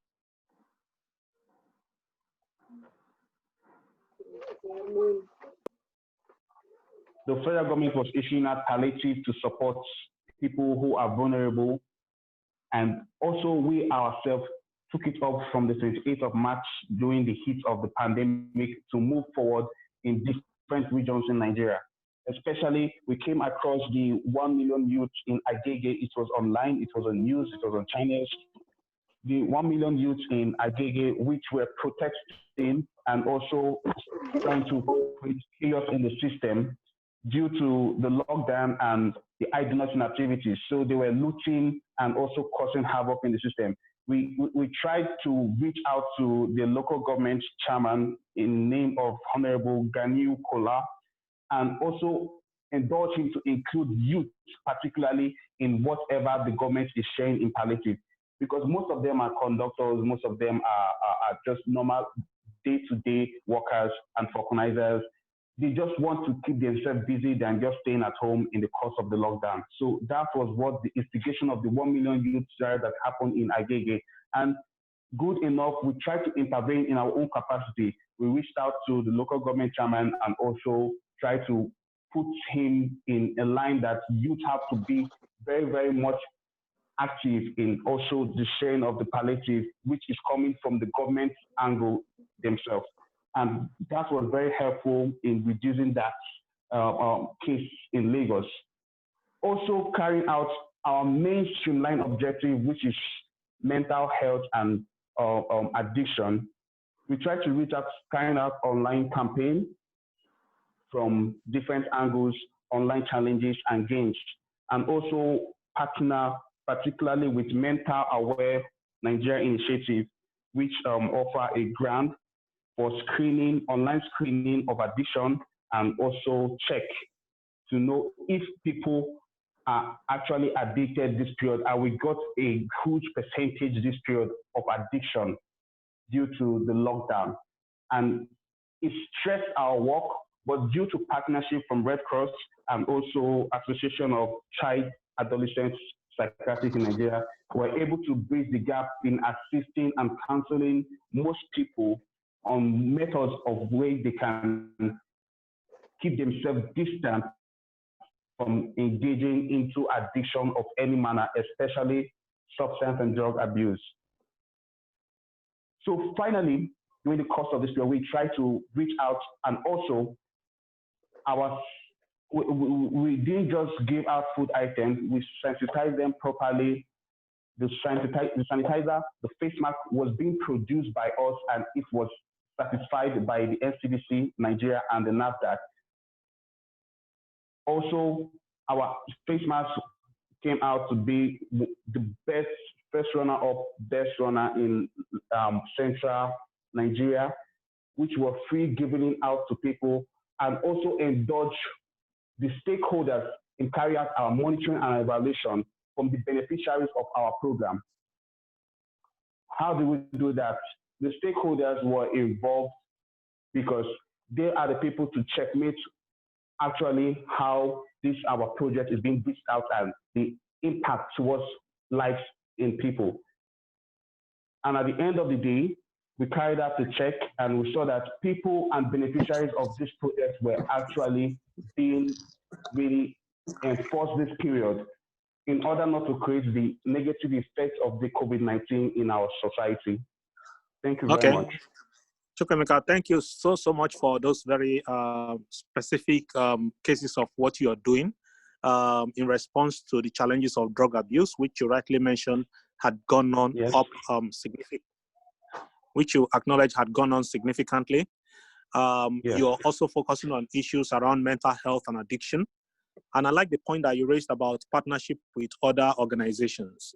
I think that the way to go is really for youth organizations to partner between and amongst themselves at this time in order to be able to launch much more visible, much more impactful, and much more concrete interventions in response to the current pandemic. I wonder if Michelle is online now, as well as Yara, so that they can have 5 minutes each to speak specifically on some of the interventions that they are working on currently. Michelle, Yara? Good afternoon, Professor. How are you? I'm very well. May I know who is speaking? It's Michelle. Of course, I know. Please, you have the floor for 5 minutes. Okay.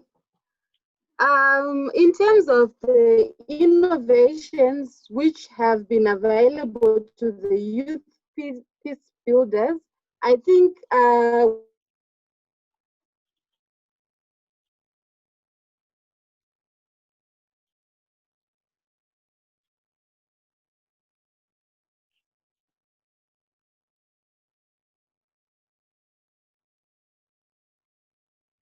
Hello?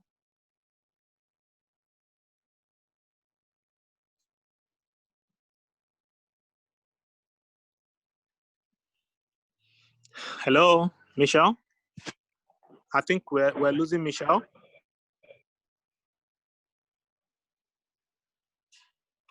Michelle, can we have Yara then?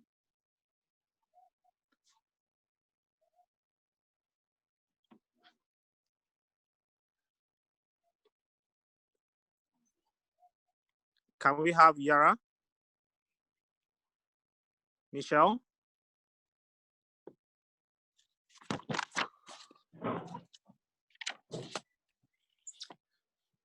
Hello? I think the challenge across the continent is that when it rains, you can barely hear yourselves. I think in many places, it's either rained overnight, it's currently raining, or it's about to rain. And communication becomes a very big challenge. I don't know whether Yara is back or Michelle.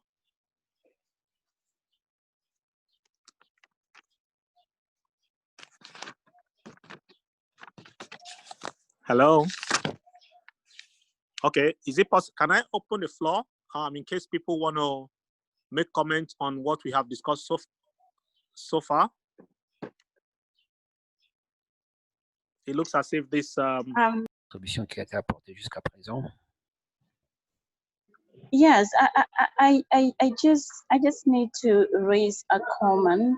I mean, just to make a comment on most of the discussion. Please, you know, one thing that Kevin from South Sudan. You have the floor. Yeah, thank you, Prof. I think one of the things that the international partner also need to emphasize on with the current pandemic is that they have to prioritize the education system. I believe that maybe in other African countries, the education system is ongoing. There's online learning and ABCD is ongoing right now, but I just want to speak in the contents of, South Sudan. My country is really, the children in my country are not really gaining anything during this pandemic. They are just home, and that is the reason why even most girls are really going through a lot of child abuse. They are going through a lot of labor, child labor, and also forced marriages is going on because there is nothing that is keeping them busy at all. So we have in my country organizations like UNICEF, and also I think African Union, the UNESCO have also a role to play here. You know, most children are home and they are really not doing anything, and this is really a risk. It's a big risk, especially for young girls. There is a teenager pregnancy, unwanted pregnancy is ongoing right now. So I am crying out loudly to the international community and also the government themselves. The UNESCO and African Union have really to raise a little voice here, especially for the children of South Sudan on the education aspect of it. Let me just touch something on the health issue. You know, the health system in my country is really poor. As I stated before, most, even the top governmental officials, the NGOs, the national NGOs, those ones who have money, they go outside the country to get treatment for malaria and typhoid sometimes. So now here is COVID-19. Everybody is in the country, and I think everybody is facing the same, although maybe they are going to other clinics. So there is need also for WHO, not only to build the capacity of the health workers, but also to strengthen the hospital.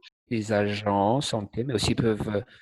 But How about the equipment? There are no equipment that can really help. And also we are having few doctors. There is need for real WHO to do something about the health workers, build their capacity, and also bring in some equipment for this country. And the government themselves, there's also need for them to increase the salaries. I heard that in Uganda, where the president of Uganda has increased salary of the nurses, the doctors, and all this. I just pray that the same thing happens in South Sudan, so that we give them energy to also work during this pandemic time. So there is need in this two sector, especially the education and the health. And while also not forgetting that there is need also for international support or funding, even the local funding. I know it is time we really need to know that, I mean, as I said before, COVID-19 is a wake-up call to us that we need to invest into ourselves than, like, you know, expecting more from international community. But in a time such as this, there is need for international community also to support, especially the local NGOs, the people who are working directly with the community. Like Resilient Organization is deeply working with the local vulnerable community in South Sudan, and its target is women and children. So we are seeing a lot of problem, a lot of things going on during this COVID-19, and we are calling upon the support of international community for us to respond really to, during this COVID-19 pandemic, and also working relationship. We really need to partner the international organization and UN agencies need to partner with the local NGOs to really push this time. We need, this is a global concern. We really need to join hands. Hello, Kevin. Yes, I can hear you. Yes, can you, there's a temptation that the passion in you is just going to take all our time. But some of our panel speakers, give me a break. Some of our panel speakers are on. Chukwemeka, are you able to join us now? Sure. Chukwemeka, Gaje, Michelle, any of you ready to come on? Yeah. Chukwemeka, your hands are raised. You have your hand raised. So please, can we have you? And I hope your connection is better now. Good afternoon. Please, very briefly. Thank you. Good afternoon. I wanted to speak on what Abalo said briefly concerning education. 1 minute, I think please, UNESCO should help us. Okay, no problem. I think UNESCO should help us with the education ministries in Africa to develop something that will help children learn while they are at home right now. Secondly, how do we access data for people that are in communities where we will need data for them to learn, especially when these academics are looked into, where education is looked into? And thirdly, I think it's time that NGOs around Africa should begin to network with each other and compare notes on how to solve problems around the area. Thank you. Thank you very much, Chukwemeka. I'm wondering if any of my speakers are here. We really no longer have the luxury of time. Is Michelle here? Is Yara here? And Gaje?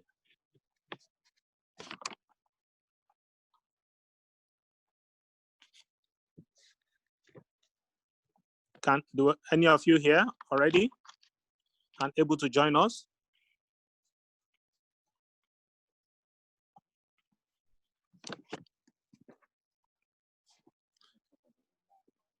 Okay, I'm wondering if there's any other comment or question anyone would like to ask to those members of our panel who are actively online, who have access. I have a question here, which is really about infodemics. The question is, how can the challenges of infodemic be confronted, especially when many young people themselves are implicated? I hope Hubert can hear me. This question goes to him. And then there's also a question around, what are your thoughts on the challenges facing youth in conflict zones currently? Are both questions addressed to me, Prof? Yes, actually Okay. The second one, but you can take on the first one too. Sure. And then Thank we you. can have the other speakers. Thank you very much, Prof. And the Very first briefly. question on infodemics relates to the question you initially asked me about how we can bridge the gap between the lack of information and too much, and overload. So I think I'll give a one response to both questions. I am a student of the Greek philosopher Aristotle, who in his philosophy talked about the golden mean, right? He suggested that between two extremes, what is desirable lies in the middle. So here, the two extremes are one of a deficiency in information that Prof alluded to earlier, and the other of excess, which my brother here is asking about in terms of infodemics. I think we have to be cognizant of both extremes and to understand that, you know, virtue will lie in the middle. Ignorance, for example, is simply not just the lack of knowledge. It is also the act of averting such knowledge, the refusal to know, you know, which can come from laziness of mind and pride. So on the one hand, we abhor ignorance. So in the context of the pandemic, bridging this gap would entail knowing the facts within the context of the chronic challenge. But on the other hand, it is important that we filter information ruthlessly, you know, learning to skim through the information for what is important and relevant to us. If you've seen such various calls during this time around how we should take care of our mental health, the risks of experiencing significant stress and poor health because of a huge volume of COVID-19 related information has been underlined. So here my call would be, you know, that we avoid being ignorant, but we stick to the facts and just the relevant facts. With respect to the other question about how youth in conflict situations should adapt, I hope I got it properly. You know, in the framework of resilience, there are various senses in which we can apply resilience to peace building. In a context where there's positive peace, of course, where a community already enjoys positive peace, but then is confronted, you know, with conflict pressures. In that scenario, the goal of positive peace is the one that is perceived as good, and therefore all efforts must be made to make sure that the resilience, or to make sure that the community remains, you know, that the status quo of positive peace remains. But now we see another situation where the status quo is one of constant violence, right, where a community is overwhelmed by armed conflict. And I think this is the context your question actually speaks to. So in this context, when there are two senses in which we can understand the resilience here. Negative resilience, in the sense that, you know, the members of that community resist adapting to the new post-conflict setting, right, and therefore expose the community to more vulnerability, to more violence in the future.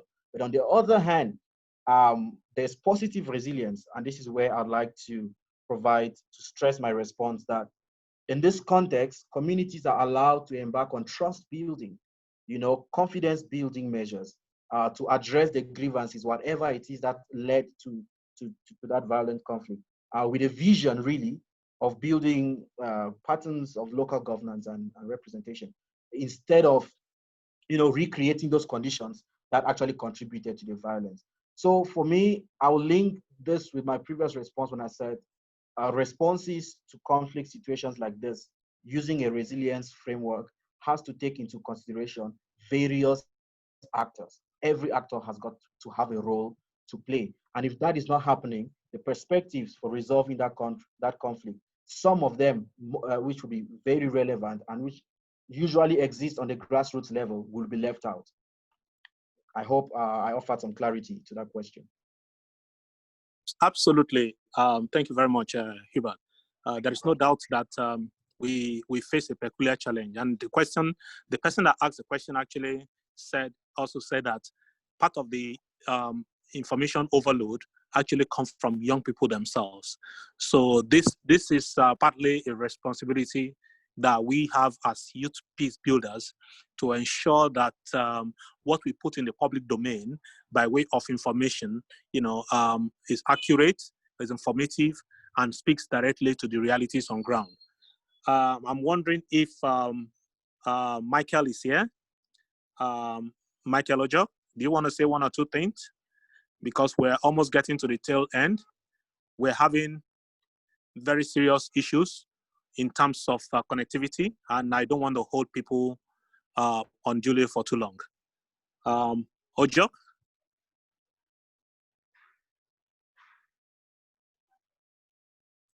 Hello?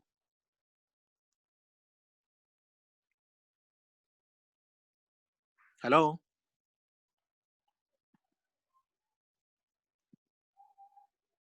Hello?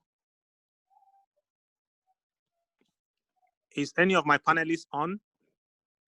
Yes, Professor, it seems that she's disconnected, so maybe let us proceed. I'm on. Are you Please, on? you have Okay. the floor. Please, can you have 2 minutes because we really run out of time? Yeah, I've already stated most of my conclusion before.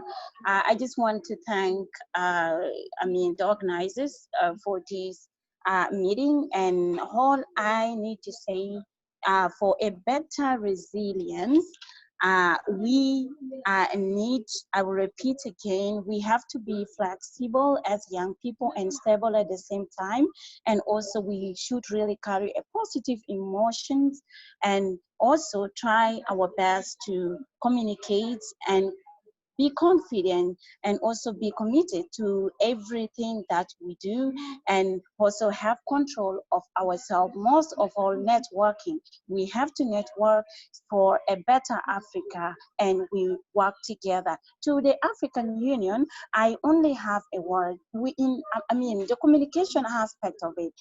We, the youth of South Sudan here, we are missing a lot of things, especially on the communication, part of it. We are not connected to African Union office here in South Sudan. We need to be linked up to the African Union youth office, youth unit here in South Sudan. This is all I request. And UNESCO, please, I request the online learning with UNICEF.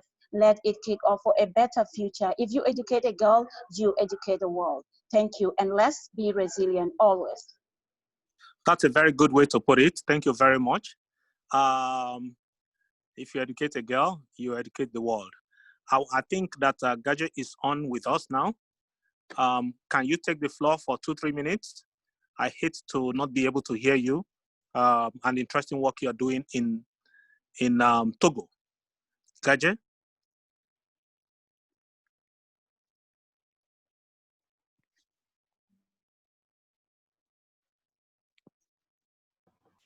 Hello.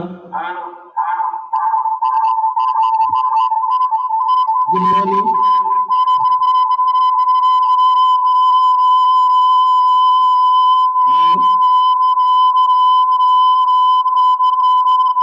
Hello.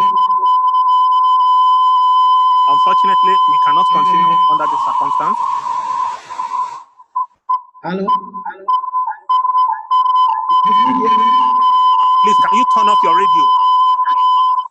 The frequency is disturbing. Can you turn off your radio or your speaker?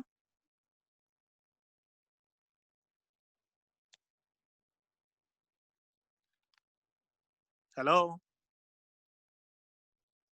Anyway, I think that we don't have the luxury of time to continue. It looks as if there's a conspiracy from our different ends in terms of ability to communicate. So I will not take much of your time. I would like to invite the representative of AYA for West Africa, Mukhtar, to share. Mukhtar, yes, I can see your hand. You can have the floor now.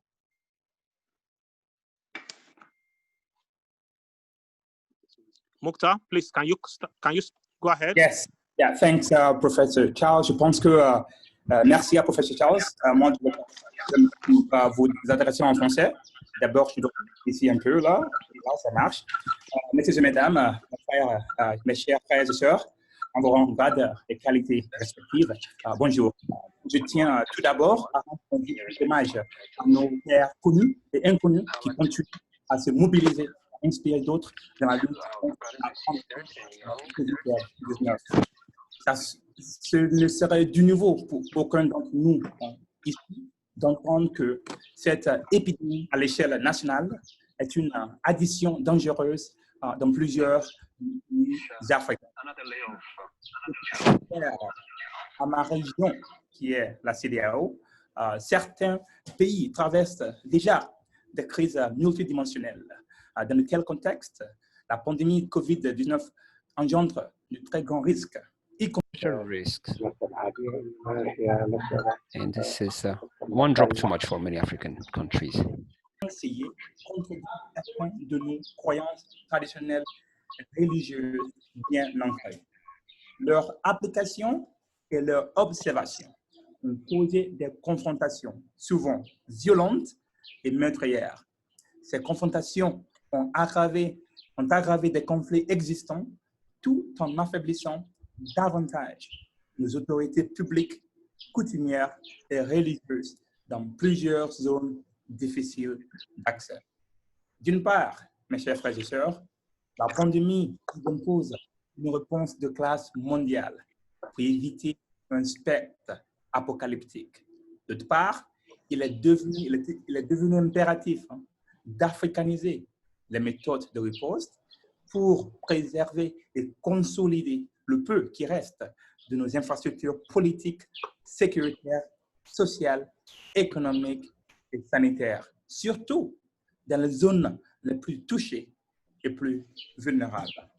À cet effet, nous, jeunes hommes et femmes de notre diversité culturelle et intellectuelle, sommes interpellés à agir et à concrétiser nos efforts, car nous constituons le socle de l'ingéniosité africaine.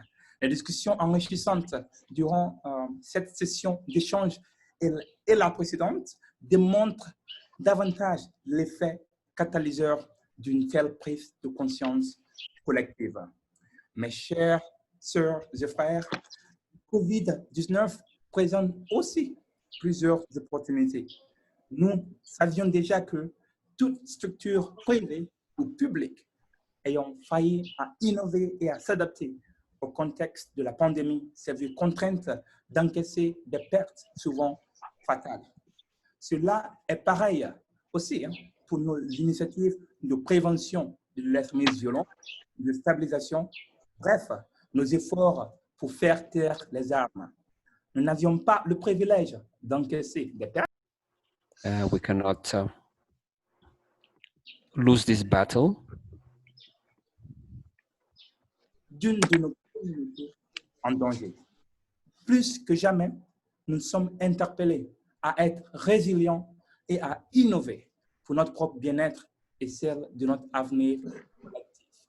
J'aimerais terminer en adressant au nom des ambassadeurs jeunes de l'Union africaine pour la paix et à mon nom propre nos sincères remerciements à l'UNESCO et à notre brillante équipe de Youth for Peace, Charles, Orit, Mfreke, Rooks et Anna, pour l'organisation de tels espaces d'échange entre pairs. Ces espaces montrent d'abord leurs engagements à identifier, reconnaître, valoriser et promouvoir. Thank you very much, Mokhtar.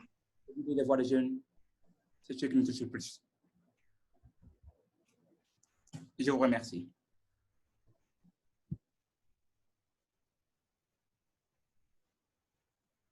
Merci Mokhtar pour ces gentils mots.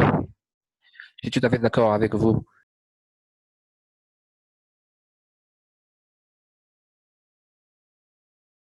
Constituencies across the continent in our different countries and communities should be pulling together rather than pulling apart. Government, society, business, religious leaders, politicians, we should all be working in sync if we are going to defeat the current pandemic. I think I hear you also loud and clear when you said we need to look inwards more in terms of cultural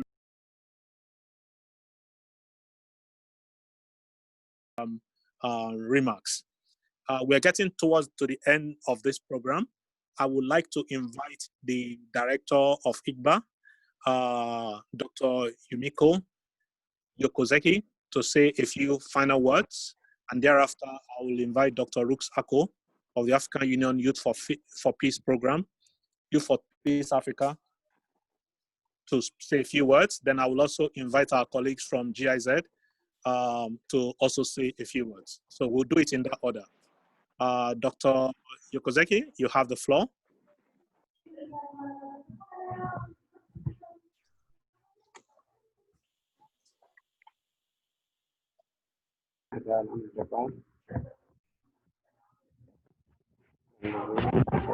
I would like to thank you all for this excellent session. The voices of young people we heard were clearly the breath of fresh air at the moment when we hear so many voices otherwise. We heard you and we will try to work better. While we had programs in internet connectivity, I believe our hearts and minds were firmly connected because I hear a wonderful voices which are resonating like a beautiful chorus. The world is currently divided and polarized, and COVID-19 is a very political pandemic which created the diseases of hatred, violence, vulnerability, and mistrust.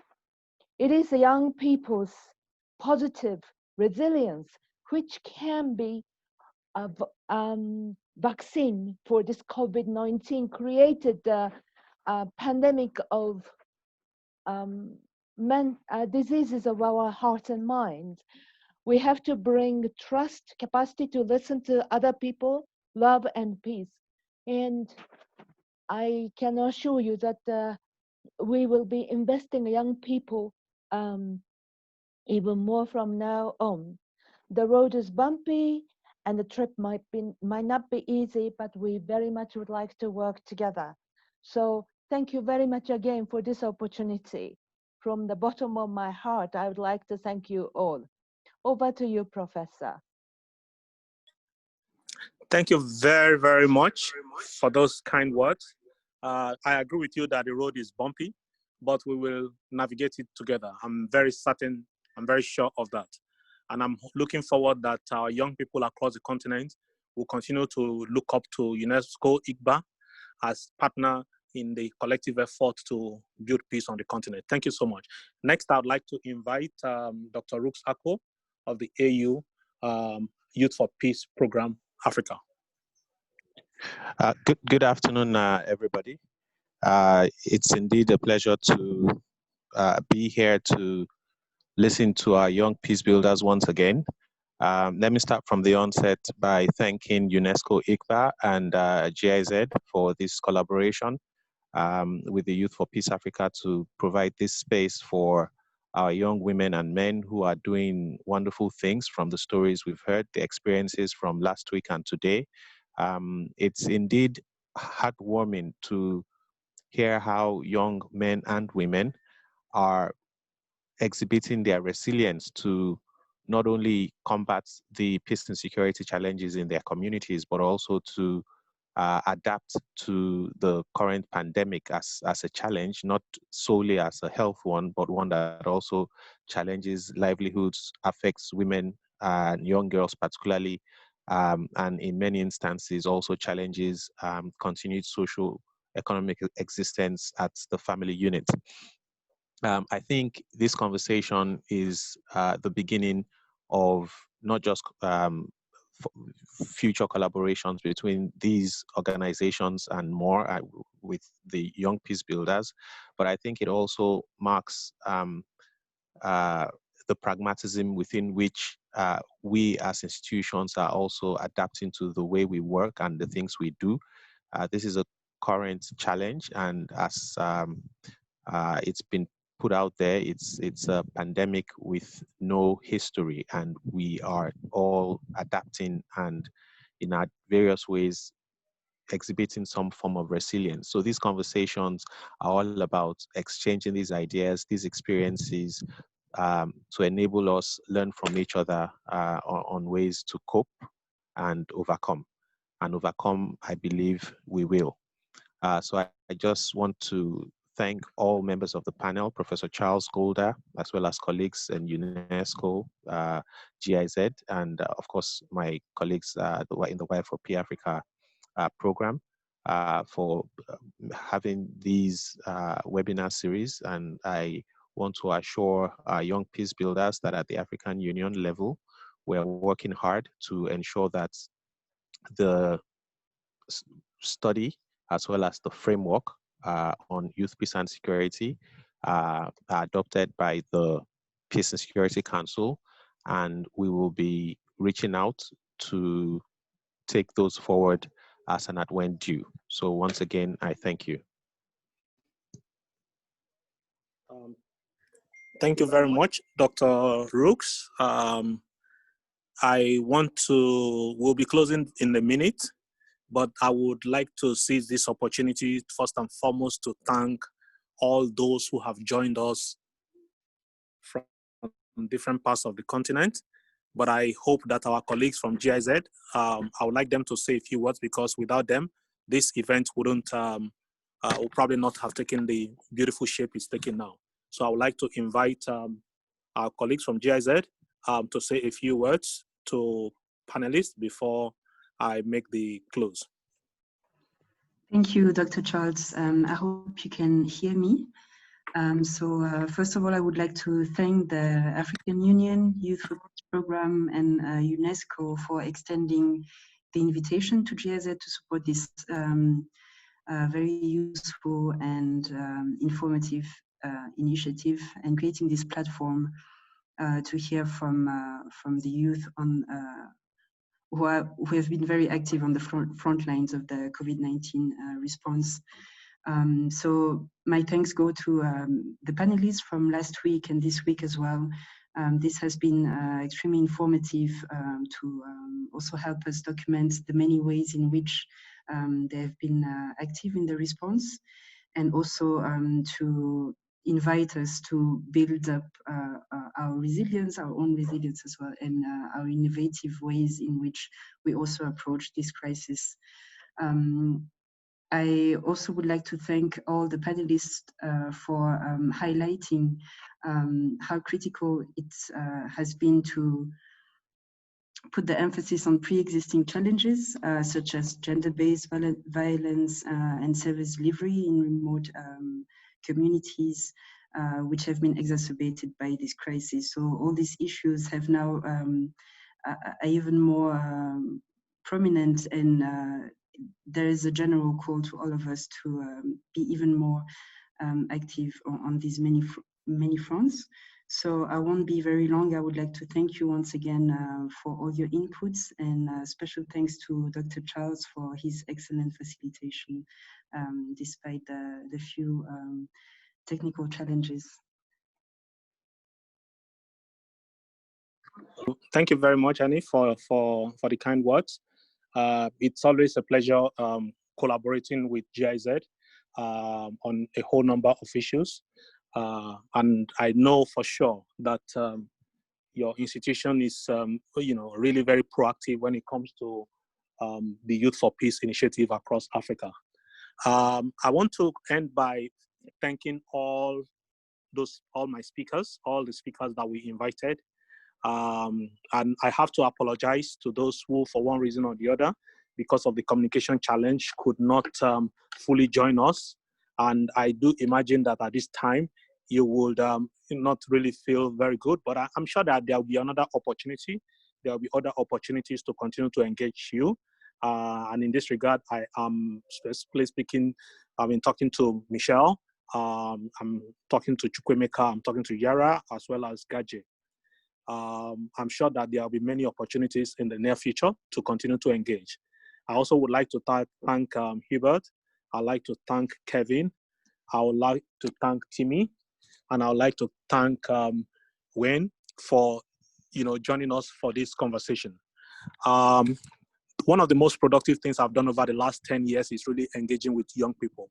It's been the most fulfilling thing for me. And I would like to, for those of you who are adults on the platform, please try it. It's very, very therapeutic working with young people. Moving forward, I'd like to inform you that we will be developing a policy brief that we are going to share extensively in different formats that reflect the conversation that we have had over these two webinars. And for those of you who are not already members of the Youth for Peace platform. We have a WhatsApp platform. Please do send your email, an email or your telephone number. Drop it on the chat, and we will make you to join a wide community of youth peace builders across the continent so that you can network. So I hear Kevin very well when she said that she wants to be able to to link up with colleagues in East Africa. This will be a very good opportunity. Finally, I would like to thank you for the opportunity to moderate this panel. It's been a learning curve for me, and I'm hoping that over time, in no distant future, we'll be able to flatten the curve of response to COVID-19 with our innovation as well as resilience. Thank you very, very much. I'd like to thank different ways. I'd like to thank those who are at the back end, our interpreters, translators. I would like to thank the technical people who have made this possible. I just want to thank everyone. Have a good day. Please stay safe and stay well. Bye for now. Bye-bye. Thank you. Thank you very much. Bye-bye, everyone. Thank you. For those who can put the video off on, can we take a group picture before we depart? Yes, thank you.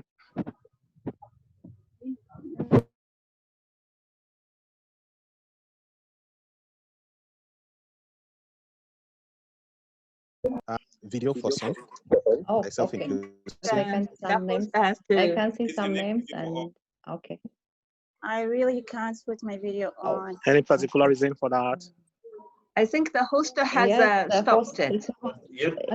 Yerus, we can't see you. Yeah, I'm taking picture, that's why. Okay, let me activate the video. Okay. Can we enable video for everyone, please?